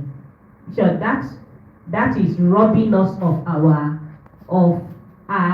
status as engineers. You can start by that. You can start by not just passing your seal to your assistant and say, when they bring that drawing, just stamp it. We can do better than that. I see us engineers, we fold our hands or look away in so many areas that we shouldn't look away. Thank you very much, sirs, for your response. This question is for you, Engineer Sunday. The informal sector compliance. Over 70% of construction in Nigeria is driven by this informal sector. The Baba Faith that they call an engineer who has never even gone, who doesn't even have SSE. They are more than 70% of those we have in the construction sector. Yes. So what localized policies, like we talked about, Mr. King was talking about the policing, the policies, what localized policies can be implemented to sure that material standards and their applications are stiffened in this informal economy? Thank you very much. As it is, we cannot chase them away. So what we need to do is to bring them together, train them, certify them, and then let them realize that, look, this certification we are giving you, it's hinged on in terms of quality. I mean, the speaker talk about concrete mixing. These are the guys that come around to do that. So when you want to do that, an engineer is available. This is the mixture we should have. If you are deviating from there, that is the implication. They will cherish that certificate and all that. Another thing is we could also have what we can call a certification in tiers. In other words, depending on your performance, you score points and you handle a project and we see what you are doing under a supervision of an engineer, you move to the next level. So you can have a grade, maybe grade A to E, and this is what you can do. Somebody who has never done a contact concrete, you want to give a project to handle a 3 or 4 story building, it is more of suicide. So you can only qualify to this level, and there is a level of what you can use and what you can operate. A nurse cannot do the work of a doctor in the hospital, so they should know the level of work they could do. That is the only way we can be able to ensure that community, the number they have will continue to be there, but we can grade them. Government can legislate, and if you do that, you'll be able to ensure that at least in a way, one way or the other, we are making use of them under what they could, and they also carry like a badge of certification that they can use. Thank you. And I will just bring out these thoughts.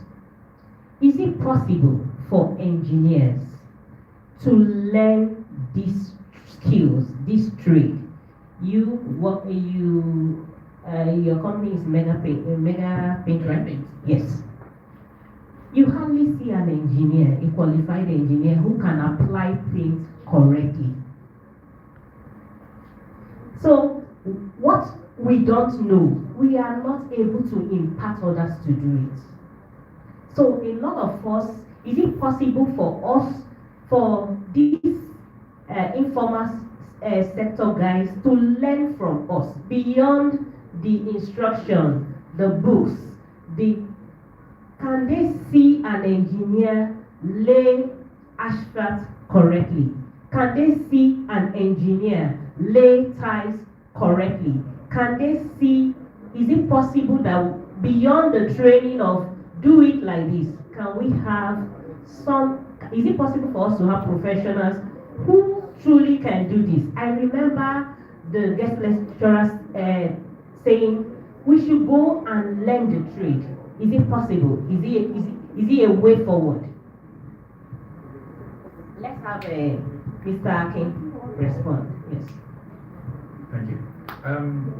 I think the point that's being made is around organized vocational training. Yes. I think, I've seen in the civil construction sector where people import artisans from Benin, Togo. Well, I mean, that's luxury and that's minor, but I'm saying in generality of it, you see a lot of people from neighboring countries. What have they done in the Republic of Benin or in Togo differently? They have an intentional policy around training, vocational training. And like you were, I think the point you were making is or Engineer Shadi was making is around training, having tiers, but setting limits. So a nurse is a nurse, not a doctor. But you could be, at the highest level of nursing. So an artisan is an artisan, but you're not an engineer. You can be at the apex of being an artisan, but as long as the limits, the training is intentional. I think we can organize around these artisans we talk about, certify them. Okay. Sorry. You asked In the 1 minute. question Yes. pointedly. Can an engineer become an artisan? No. That's the import of what you said. And he said, no. Okay.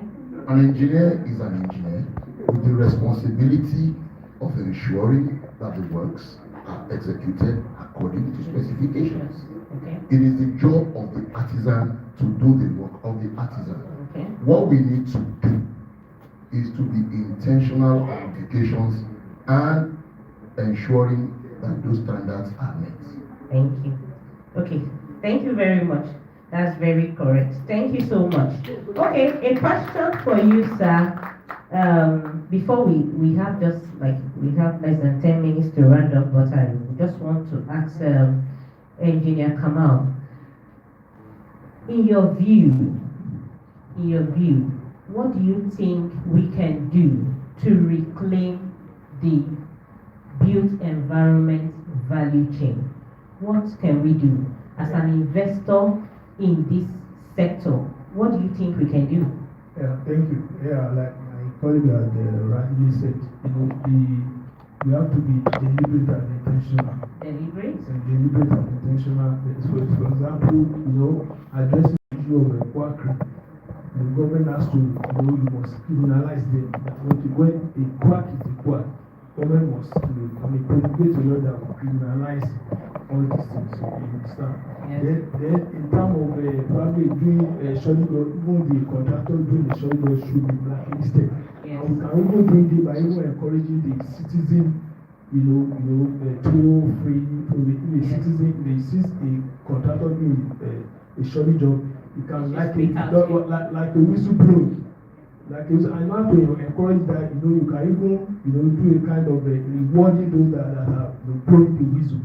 Tell them, in our citizens, we have, we have people that are learning, there are people that are not even, they don't know, they are not a professional per se, but they are learned laymen. You can see, you see somebody is not an engineer, but he knows. They might not know the detail. When you encourage all these people, they can assist the government to, pinpoint all these contractors doing shoddy job, blacklist them. Then the resident engineers, if they are supervising, they have to upscale their brain, know what they are doing, so that when they are doing their supervision, they will be able to know what to look for the contractor, what to do and not to do. So it's a collective effort. And it must be deliberate. Yes. Okay, before you hand over the mic to someone else, I want to ask again, being a past chairman, a past national chairperson, right? It's okay, it's engineer. Okay, Engineer Tokumbo, sorry. Engineer Tokumbo, this question should go to you. So I want you to answer this question. How do we ensure that this effort to reclaim the value chain is achieved from the youngest engineer that is seated here to every stakeholder that is in the built environment? What deliberate steps should we take? He talked about us taking deliberate steps. What deliberate steps can we take as an institute, as an association here? In the first instance, what you do not see, you cannot chase. Okay. Do we even know what this value chain represents? Do we understand in detail what the value chain in every sphere of engineering is? I'll give you a very classical example. In the water sector, categorize it into wastewater and potable water. What is the value chain in wastewater? What is the value per annum that is available and investable in wastewater management in Lagos on a yearly basis? As of 2017-2018, the figure was 300 billion naira. But we don't know. And that is broken into several spheres of wastewater management, reuse, recycling. We don't even know it. So before we can even begin to speak about value chain, we need to understand what is our value chain for each of the spheres of engineering. Engineer Menu, today's guest lecturer, he spoke eloquently about concrete. But the truth is that what is the value chain of concrete? From sourcing the raw materials, to processing the raw materials, to managing the raw materials, to cleaning waste in concrete. Waste in concrete is as big a business as concrete production. Unfortunately, we do not even see it. You go around Lagos, I'm going to be very categorical about Lagos, and you see broken down concrete all over Lagos. Concrete is reusable, recyclable, can be completely reprocessed. From every kind of concrete to another one, every concrete can be repurchased, reused, and recycled. So we're looking at a value chain that is almost infinitesimally large. But we don't even know, and what you don't know, you cannot possess. So the first thing that we must do, from the youngest engineering undergraduates to the most experienced, trained engineer in this room, is to begin to understand what our value chain really is in our various sectors. And once you know, and then the next thing is to look at what is the financial benefits accruable from each line of your value chain. Because the substance of business is chasing the money. The numbers count. When we were in school, we were taught to be very arrogant. And I use that word unapologetically with respect to making money. We thought that once your DY or DS was fantastic, you are okay. But unfortunately, we have now come to realize, after almost 40 years of practice, which is what I don't wish on our younger engineers, that it is all about the money. Technology is driven by money. Innovation is driven by money. Research is driven by money. So we need to come back today and begin to correct that erroneous misunderstanding and misconception that it's not about the money, because trust me, it's about the money at the end of the day. So for every professional, there must be an understanding of how much is available, accruable from every line of your value chain. And then you must also now begin to look at the top tier, is to look at how best to appropriate the benefits of each value chain, because there are several methods to it. And that is where data, informatics, and new technology, innovation comes into play. Until we get to that level, the final point I want to make is in the subject of policy. For every policy, there are outputs and inputs. What is the expected output of every government policy with respect to value chain management? Has it been considered? Have we done a considerable cost-benefit analysis for each of our policies, such that what it brings to the table for engineers, the engineering family, and Nigeria is quantifiable? Because if it is not quantifiable, then it is not measurable. Thank you very much. Thank you very much for that.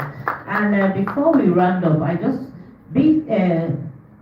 to add a voice to what he just said. Remember when we started this, when the keynote speaker was talking, he talked about us putting on our financial and business intelligence. And this is a business luncheon. That means it's important that beyond what we do, we must look at the value that brings. And the guest lecturer also talked about engineers being involved in government. Engineer Janoku just talked about us ensuring there must be policies. If we run away from government, who is going to make that policy? Who is going to ensure that these policies are being implemented? And so it's important for us, every one of us, to ensure that we are involved. Let's not run away, let us get involved. So to round up, we need to take questions, right? From the audience. Yeah. We'll take those questions. Yeah, thank you very much, sir. I think I want to call on the distinguished. Yes, please. Yes, I want to call him to say something to Luncheon. This is not a question. No, it's not a question, it's just contribution. Comment. Okay, comment. Thank you very much. Please, a round of applause, please. Ladies and gentlemen, thank you very much. I've followed what you're saying, and I can assure you I've learned for quite a while. I remember since early 80s, we're going around talking about the same thing. And there are so many reports I can share with you on what you're talking about. And government, in all fairness, has done all possible to make this possible. Even from military to political government, still change from time to time. Somebody was talking about the look of trust me, there's nothing wrong. I think we are becoming too sentimental or too emotional. There's nothing wrong in making a lawyer minister for power. Or you know, not finance. Or you know, minister of finance. I've seen it. Working in America, working even in Saudi Arabia where I lived for 19 years in the industry, working in Dubai. The minister for works Dubai, you see Dubai yourself, he's not an engineer.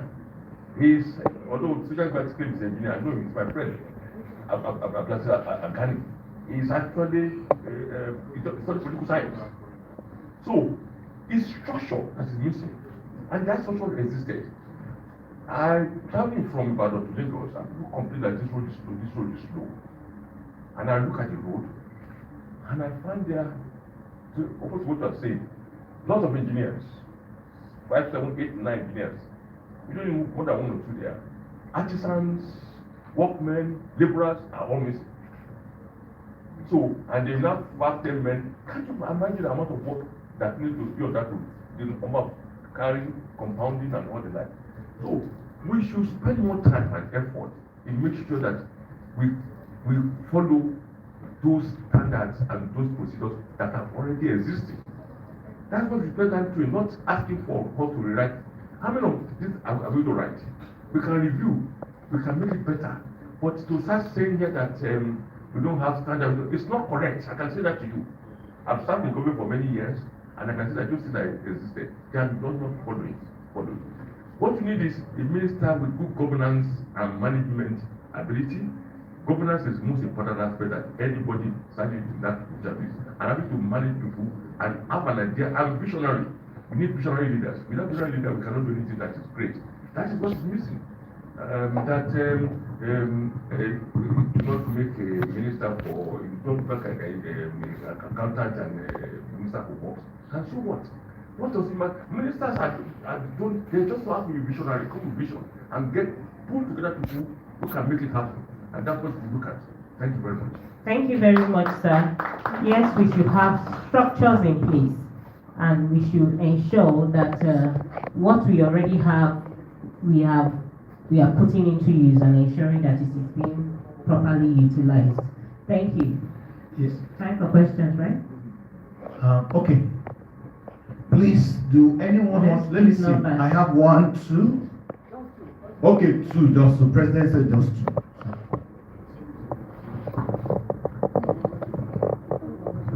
Thank you very much.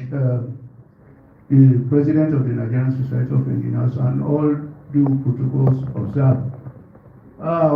Mine is a sort of contribution about why we are not getting the right artisans for our building projects or our construction projects. I think this is essentially due to government policy. Because I remember when we were growing up, you had Yabatri Center. That Yabatri Center can produce every type of artisan, from painters to welders to building technicians and all that. But lo and behold, I'm not sure that Yaba College of Technology is still existing. So we have lost that aspect of it. Except Lagos State that has just has introduced technical colleges. I'm not sure other states are also doing that, because we have lost what we are supposed to be doing. Then the other issue is the government policy on education. There was a time you have to have number of artisans, number of technologies, and number of engineers. Now, government is establishing universities all over the place with faculties of engineering, producing graduates who cannot use their hands. And these same graduates, they graduate, they have certificates, but they are not employable. They can't even employ themselves. I give a typical example. There was a time I traveled. I saw some Nigerian graduates or engineers. You know, they had good certificate, first class and all that. But when they got abroad, they had to retrain themselves. I know one who trained himself to be a plumber abroad, and is making far money than what his qualification, a BSc first class or whatever, could have gotten him. Yes. I think it has to do sometimes with government policy. Government should have a routine. We have to have the number of artisans to technology to engineers.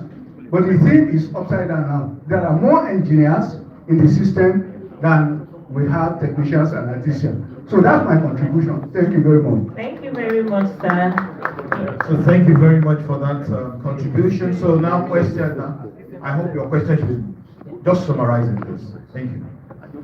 Thank you very much, sir. And all protocols duly observed. So it's just one question I want to ask, because this gathering from the guest speaker, which I met, and the panel have talked about the danger of having the so-called quacks, the artisans, taking over the job of the engineers or claiming to be an engineer. So I just want to ask that, as a way forward, whose role is it to train them? Because we've also agreed that they need to be trained. I believe that is the conclusion. So whose role is to train them?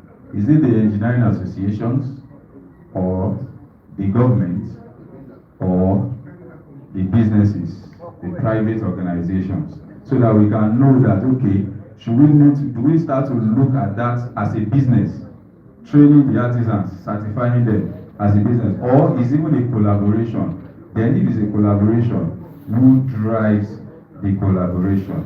Because, sorry sir, just 1 second, because I'm aware that the Nigerian Institution of Civil Engineers have engaged in advocacy against building collapse, which started last year, which happens all over the country. And I also know that this same institution is training the artisans. So I want to know, is this in the right direction, or we should change focus? Thank you very much. Well, I think you have answered your question, but let me allow the panelists. Okay, let's allow engineer. Just like you rightly said, it is a dual thing. We as the engineers, we have to drive it. Yes, the artisans are professionalized as they have groups. So we need to work with those groups to be able to train and certify them. And I also want to say, it's also important for us to digitalize approvals. Approvals should just go to be in such a way that it's easier, and it should be able to be enforceable. And of course, for me, I think it's also important to have contractor grading. You need to move from one level to the other, and that should show your capability and your capacity. Technical schools are there, trade schools are there, all of them are there as we speak. They all have the different roles in which they play. It's just for us as engineers to drive this and ensure they are giving us the required level of capacity and results.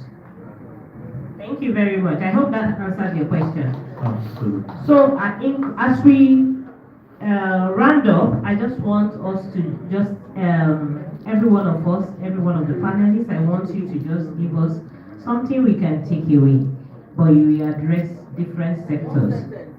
Yes, in a sentence, yes. So, in a sentence, I just want you to speak to the young engineers that are in our midst. Let's start from the extremists. Thank you very much. The young engineers, the young engineers should be able to submit themselves to training. Thank you. Thank you. Yeah, you're on to the businessmen, the investors. my statement is business management. Yes. Very simply put, a space that I'm interested in is material innovation. There's a lot of opportunity there, and this leads into sustainability. So if you start thinking about alternative materials to use within the construction space that give you longevity, projects, and there's opportunity in there. So, something. Thank you. Okay, sir, please, what do you have to say to the regulators, the government, the institutes? Thank you so very much. Regulators should regulate and not become operators. What you have today in Nigeria is that most so-called regulators are also competing with the operators. You cannot be the judge, the jury, and the executioner. There must be a complete separation of purpose so that we can get the ultimate results. What we have today is a complete joke, and we need to streamline it. To the institution, we must separate our roles very clearly, and each person do its duty diligently, and we'll get the right results. Thank you very much. Thank you, sir. Somebody has a question for you, and that will be our wrap-up question. Sir. Okay, thank you very much. Since we have talked about regulators regulating the sector, so who enforces compliance? The informal sector is not an enemy. Compliance, in terms of regulation, we know government plays a role. But as engineers, we have to drive it. We don't have to leave it only for government. Because at the end of the day, when a property or a structure collapses, engineer dies. So in such a way, we need to play a big role in driving this credibility and driving this consistency in ensuring things are done properly. Thank you very much. Let's put our hands together for our panelists. I'm sure every one of us, we have learned one or two things, and we are going home with something to change our world. Put your hands together for yourself. Thank you very much. Sir, a round of applause to the panelists. A round of applause, please. They've done justice to it. Just to take your seat a while I want to call on the guest speaker to please come over, and I also invite the chairman of NSC Ikeja branch, please. So let's appreciate Engineer Aminu, please. A round of applause, a round of applause. He set the pace, and of a truth we can see, or we have seen, that is a man that have made research. So I call on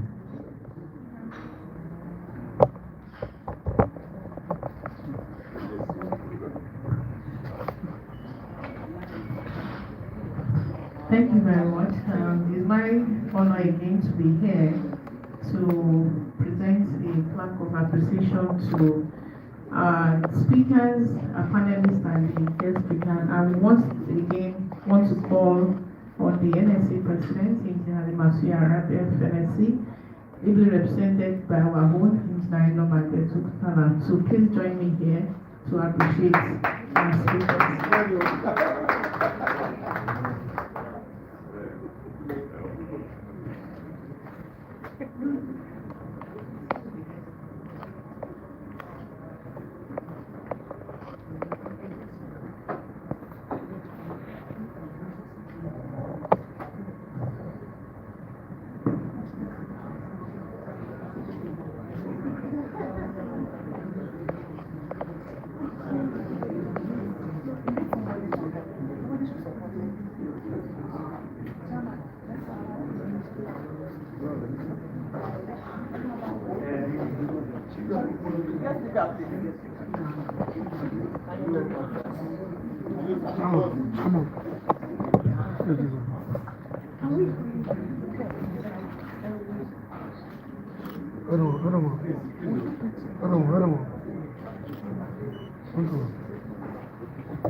Hello, ma. Hello, ma. President. Chairman.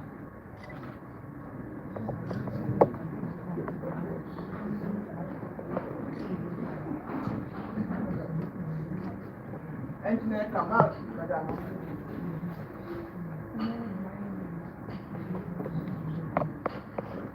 Hello, ma. Hello, ma. Thank you. Engineer, Akinola. Mister. Oh, well, you know, Mr. Akinola.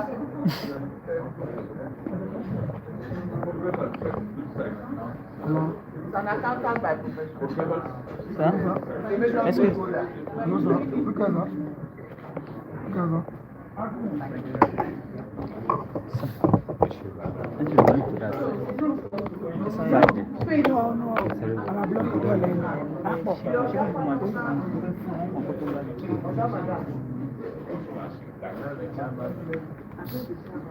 Let them to that side.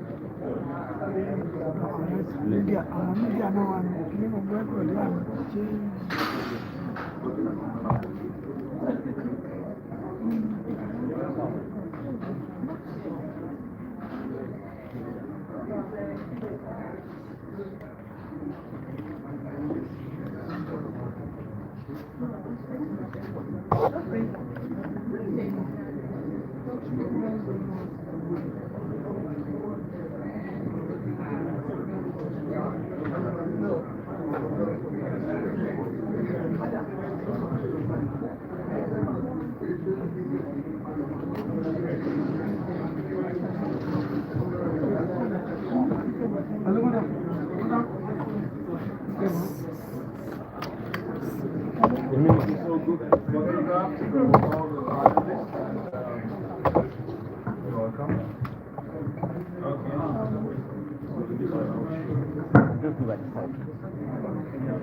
Take this back.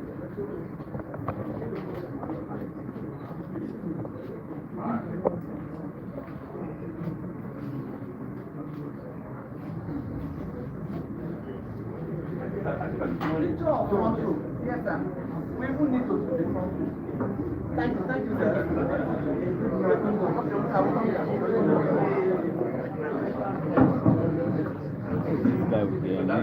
Please, can we have all the past chairmen,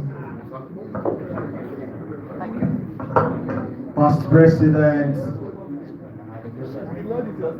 Can we have the past chairmen, past presidents to please come over now?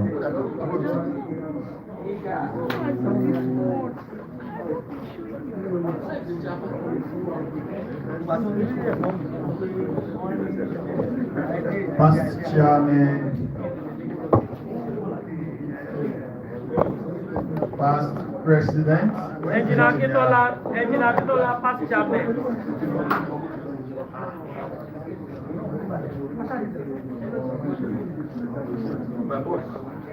Okay.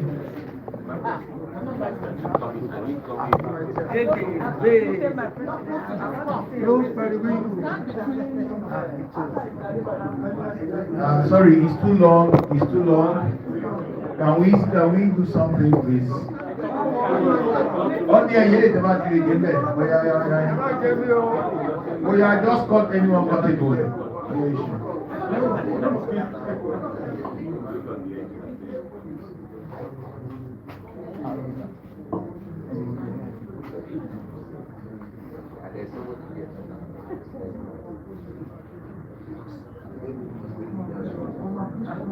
Okay, sorry.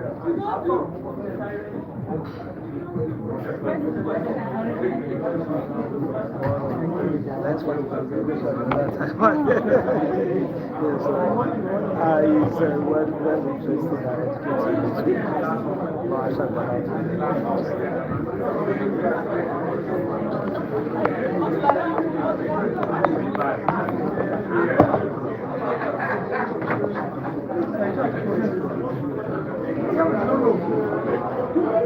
Please, can we please have our seat, please?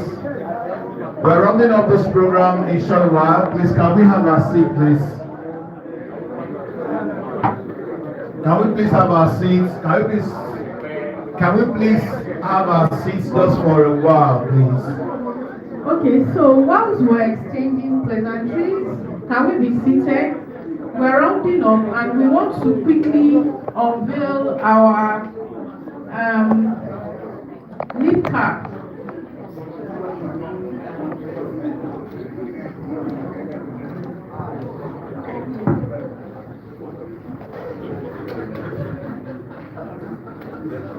So if you go through to page 27 of the brochure, you see a special feature, and I will just say a few words about it. It's our new consolidated program, and I want the RPJD committee chair to be here. There is no project, unfortunately. So I will let I will let you speak for just 2 minutes, and I will call on or Professor Shiru to unveil it for us. Please, can we be seated? Can we be seated? This is really very important.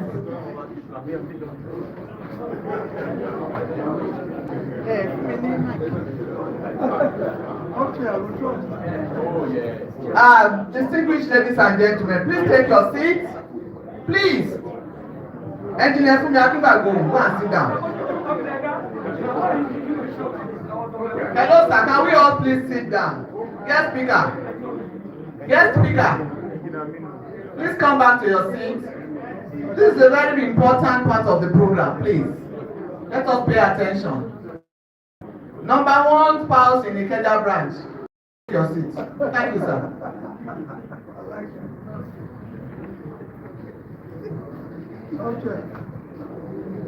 Distinguished leaders of the Nigerian Society of Engineers, the President of the Nigerian Society of Engineers,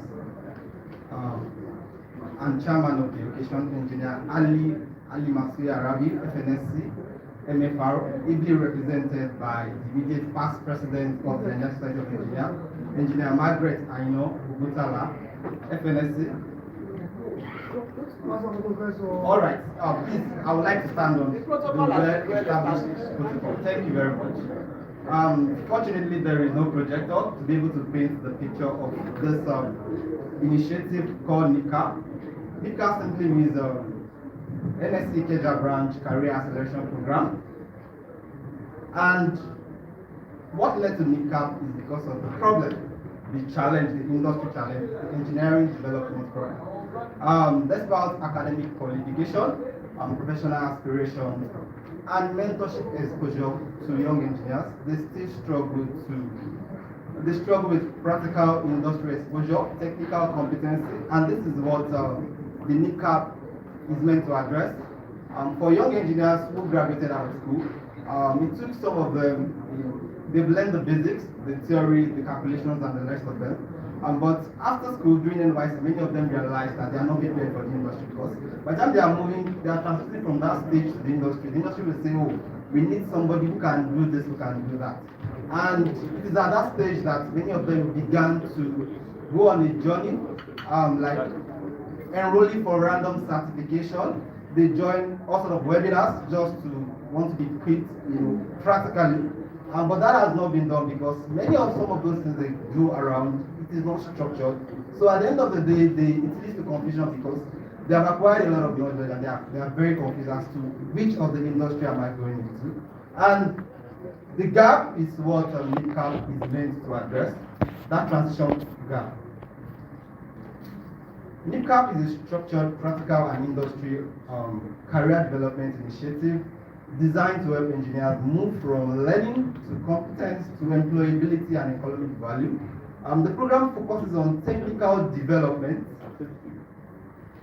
workplace or industry readiness, where they will be taught the industry, the practicality of industry, where they will be exposed to industry conversations like teamwork, team collaboration, industry readiness, then digital competency, because many engineers, many of them, they are not familiarized with even the basic software tools like the Word, Excel, and PowerPoint. They don't even know how to use all of those.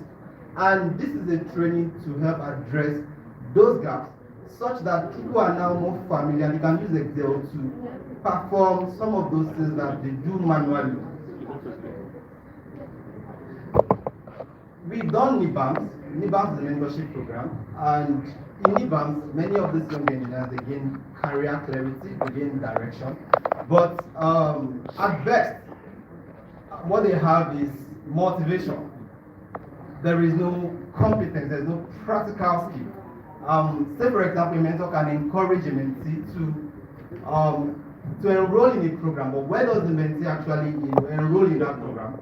And the practical technical skill that is missing is what NICAP is actually trying to address, or is addressing really. So when you go through this program, you will become digitally competent, you will be ready for the workplace environment, and then it will build your professional confidence. And much more importantly, what NICAP will do is that we are not just training engineers to acquire practical competence. Apart from training them for the industry, they are also going to be exposed to entrepreneurship skills, such that for some of them, not everybody wants to serve or work up for somebody. Some of them, they have this innate ability to build and be business owners. So I rush it. So NICAP, we ensure that they are taught entrepreneurial skills, and they can go and start business of their own. Let me just quickly roll. So the program journey, we have foundational stage, we have provision, we have specialization. So foundational stage, they have compulsory courses where they will take.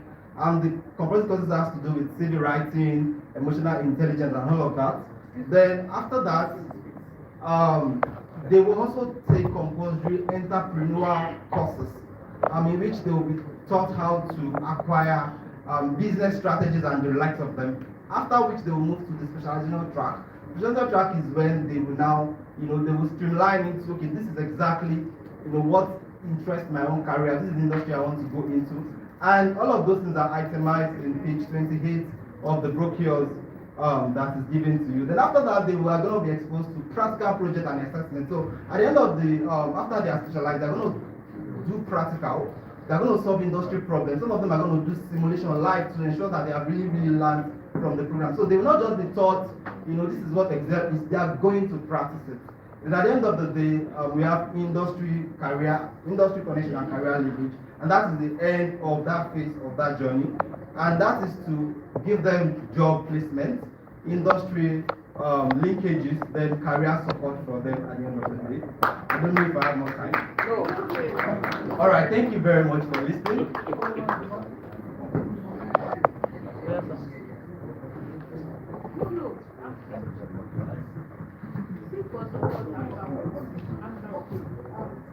Sorry, there is an important part of my slide that I didn't mention. Sorry, just give me a minute. So, because of this, we are building the future. The future of engineering starts there, and then we are building future for the young engineers. So we are seeking support, strategic partnership from people that are industry leaders there.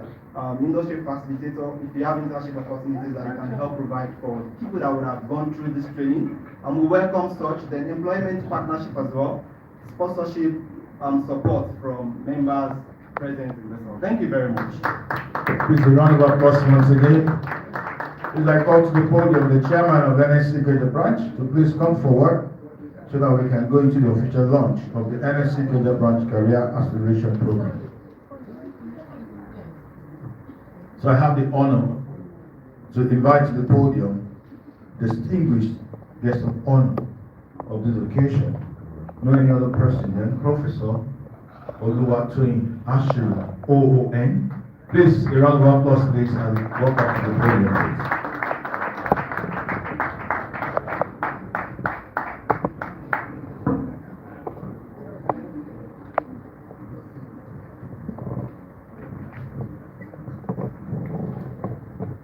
I'm sure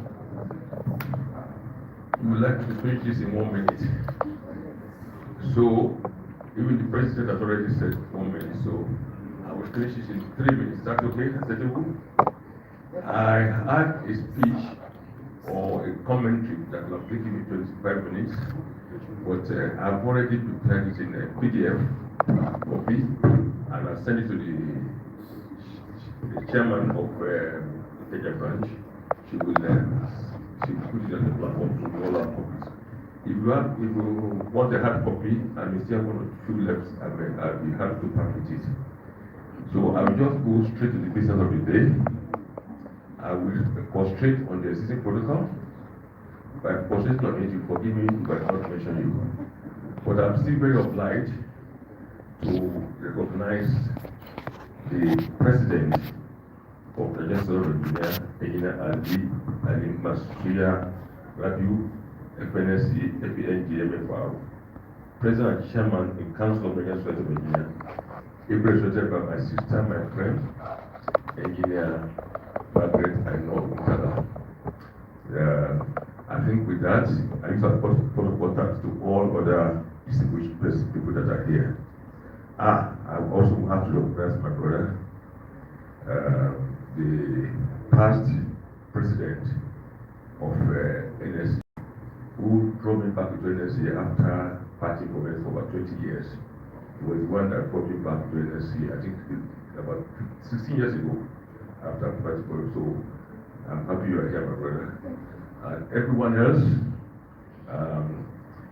let me just go straight to the business of the day, and I will say, ladies and gentlemen, with great pleasure and profound optimism for the future of engineering in Nigeria, I hereby formally launch the NSC Ikeja Branch Career Acceleration Program, NIPCP.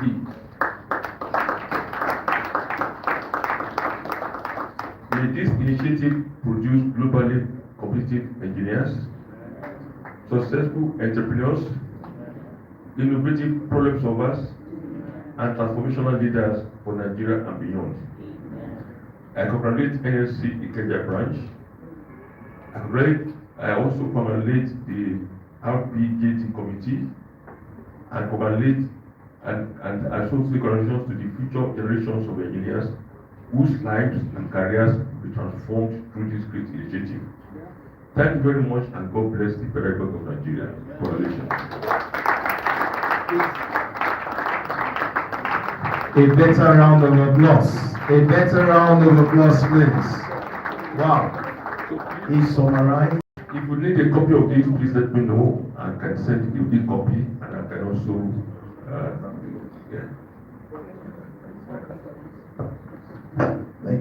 Sir, please, sir. Please, sir. Prof, just the chairman has something to say. Thank you so very much, sir. I really want the presidents, all the presidents in the room, all the presidents. If your title carry president, mommy is laughing.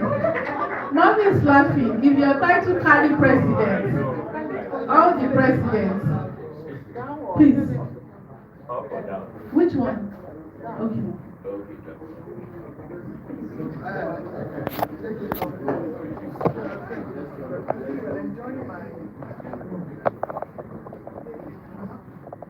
Sorry.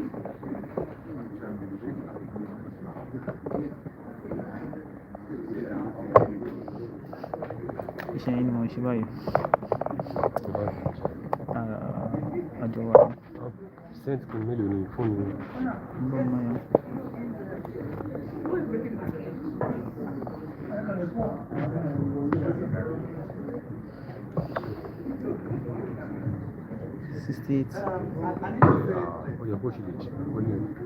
On behalf of the Nigerian Society of Engineers Ikeja branch, a branch which is building a viable engineering culture, I proudly present this emblem of appreciation to you, Engineer Professor Oluwatoyin Ashiru, OON FNSC FEng, in appreciation of your insightful contribution as a distinguished guest of honor and chief luncher of today. Thank you very much, sir.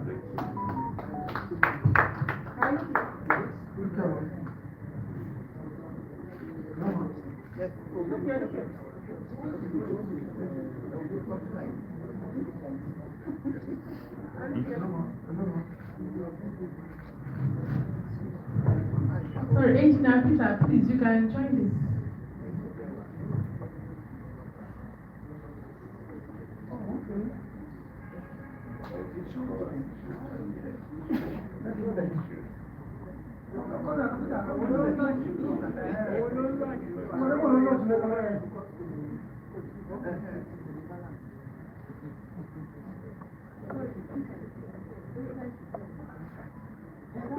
Yes.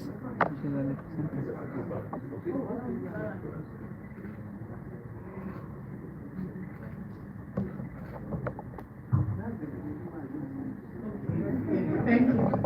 Thank you very much. So thank you very much. Can we have the rapporteurs, if the report is available, please? Report from the rapporteurs, do we have, is it ready? Do we have it? While I'll be calling on closing remarks.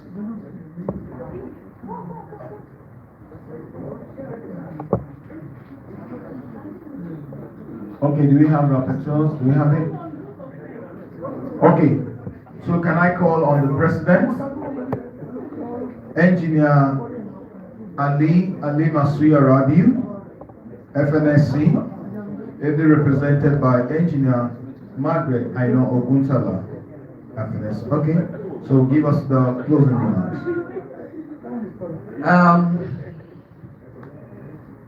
Distinguished guests, ladies and gentlemen, we have come to the end of this all-important event. But I'd like to say this.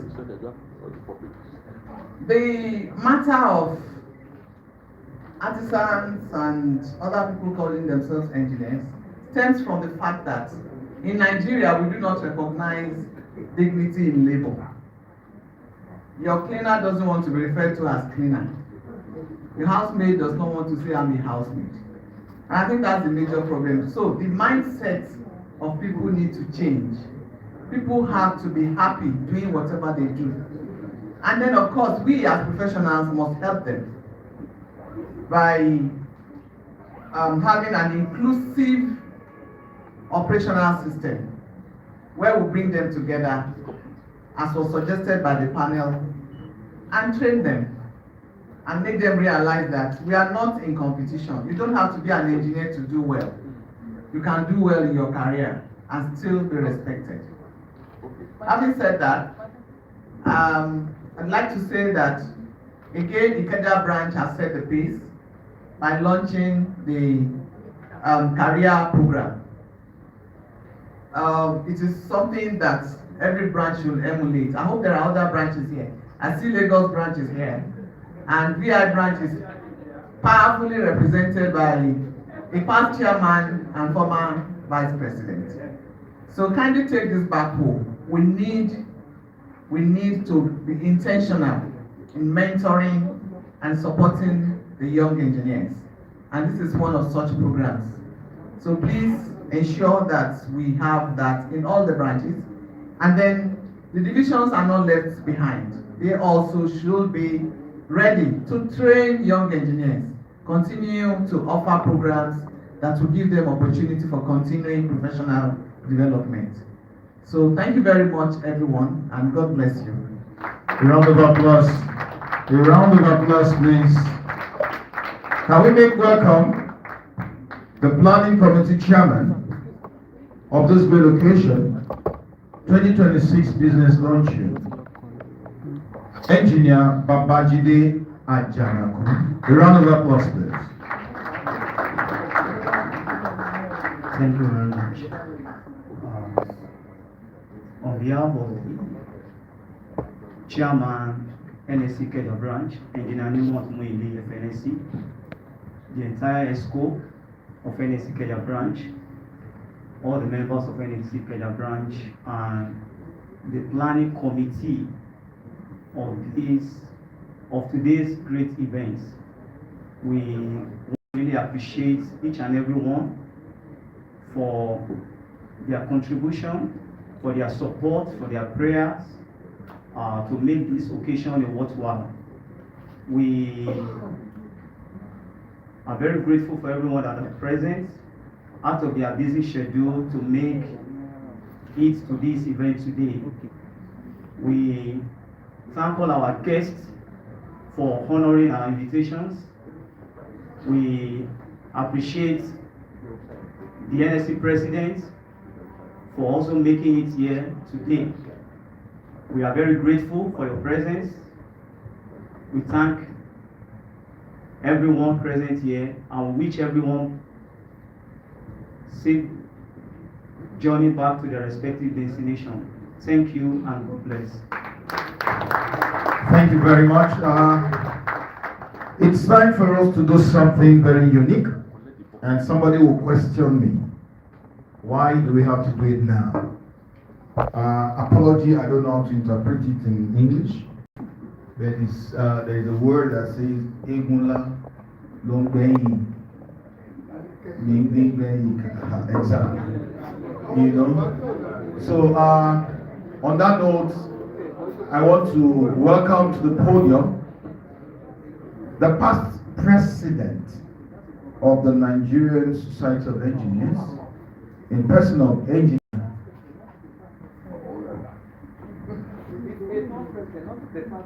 A past president, okay, Engineer Isaac Olorunfemi, FNSC, to please come to the podium. There is an assignment that no one else can perform. Please, a round of applause to a past president, please.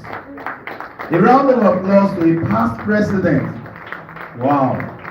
What is happening? Can we have it more resounding, please? That's okay. That's okay. Thank you very much. There is a plug here. I won't say more than that. So he would unveil and tell us what the plug is all about. Past president, sir. Don't worry, because I got a different brief from chairman, but don't worry. When I'm president, the chairman of the occasion, I'm divided between two briefs. But I'll take that of the chairman. He has requested me to fashion a way to keep when I'm president seated for 2 minutes while they fetch a thank you plaque. That is it. That was what was whispered to me. But I knew I have to come up clean for you to accept. So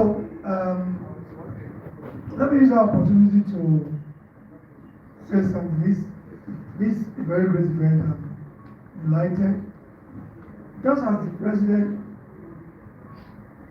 hinted, this was just started with Engineer Alabi of blessed memory, and it was formed. I want to thank all chairmen. I always tell people that I'm not privileged to be the chairman of the branch or division, so usually I'm very envious of chairmen. I want to thank them for sustaining the first guest speaker was Professor Kolade. Professor Kolade. Yes. Engineers to the rescue. To the rescue. In Sheraton. In Sheraton. In terms of context, yes, but we need to continue to remember to bring the business into the room. And there used to be a lot of branding and all of that. And I'm sure that will give us more visibility and even more money. Because when I saw Ashadi, I've not seen him in 15, 20 years. They would have loved to paint this place with Mayor, and they would have given me a lot of money. We just single him out. And so please take note of that. Chairman, I'll be displaying to you. So also, even the essay and all of that. I'm saying this publicly because we're a family. I'm sure if you have told the MD of Mayor, well, brand this place, the shareholders will not asking why he gave you 5 million for branding and marketing and probably selling and all of that. And that goes for other ones. I know the day is fast spent. I have the honor to invite our president, who is just very proud. We've not had opportunity to welcome you back. May we then use the opportunity to welcome our own president. We're lucky in Ikeja. We had the first minority president. How do I mean? The first 26 presidents were civil, electrical, mechanical, in that order, different numbers. Ikeja brought the first minority president, by the grace of God myself. Ikeja now has the honor to bring the first female president. No, I first engineer. Not only that, he's a president that has performed. Don't quote me, 4 men presidents put together. Let's have a laugh. Don't record it. I will say, all the time. But it's not to say how proud we have. She broke all records, broke the ceiling. But the record that was standing was 2014-2015. In most areas, practically broke the ceiling. We want to thank you for making us proud. Chairman, also on behalf of all of us, Ikeja branch, those present, is coming. Those present, those who are very absent, those in diaspora, would like this opportunity to do a preliminary welcome home for. This is not the plan for President Abiy, so it's for all. Thank you very much.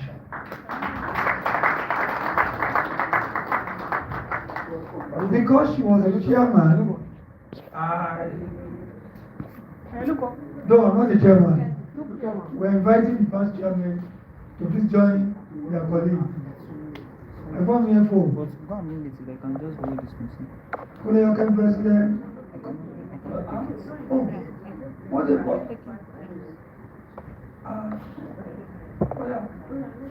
Welcome. Welcome. Let's take with the host and then past chairman. Let's take it. Sorry, sir. Okay.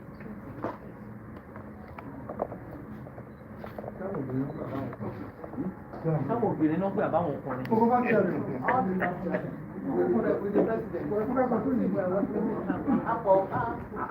She's number 15 or 16. No, what I mean in attendance. In attendance.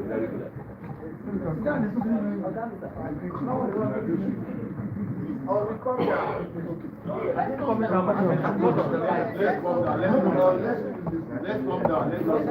Don't worry.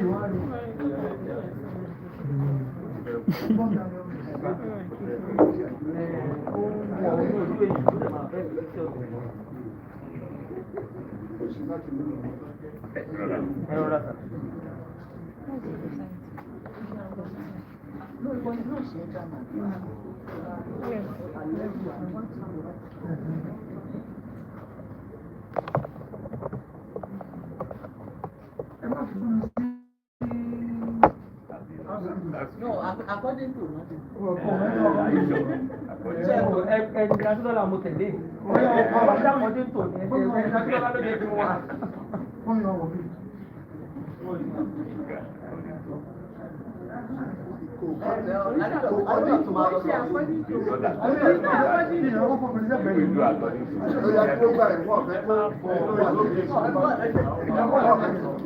ẹ̀rú báyìí láti dó sẹ́gbẹ̀ẹ́ mi ẹ wá dó báyìí jáde ayé àfẹ́jọ ọmọ tí yẹ.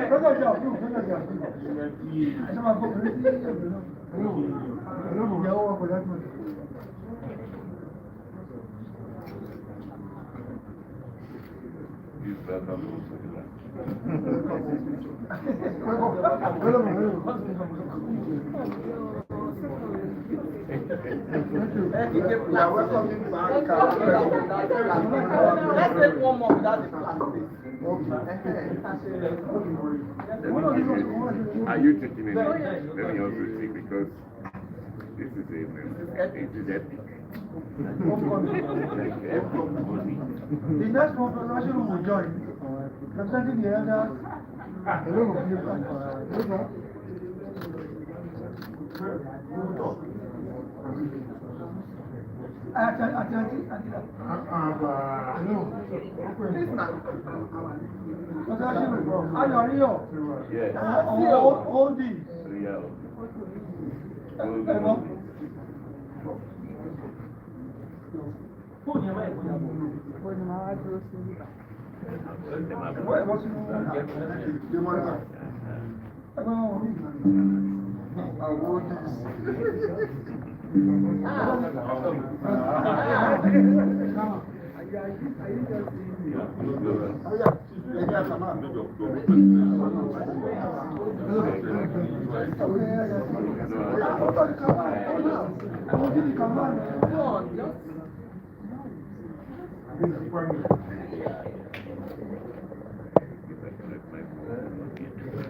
So thank you very much.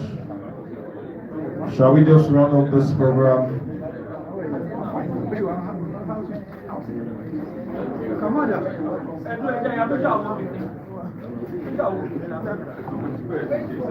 So we're going to take the branch anthem any moment from now. Please stand for that, please. We want to appreciate everyone who made it possible for us to have a successful 2026 annual business luncheon. So shall we please rise? Please, for us to have our meal, we'll be using the door over there. Please, can we just give me just a few minutes, please?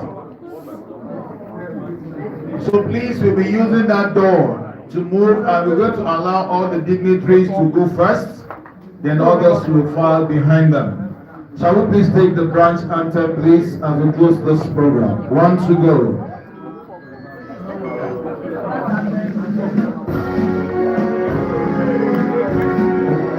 Please, this is our anthem. Can we just give time for us to please take it together? 1 to go. There is no other branch of the NSC like the Kenya branch. It's the 32nd branch of the NSC. Is the branch to march. Building up Bible engineering culture, dedicated to bring out the best and to nurture the best of the best. The second to none is Ikeja branch. The best of the best. The second to none is Ikeja branch. With God on our side, will be no fair and wide, where the branch to watch. With wisdom we will lead, and the special we will view, will be known for search.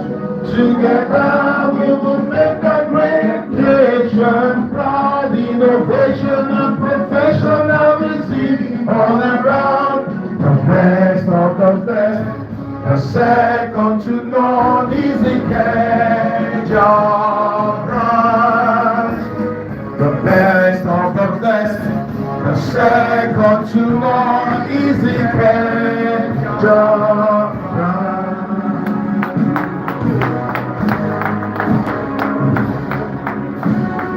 The national anthem, please.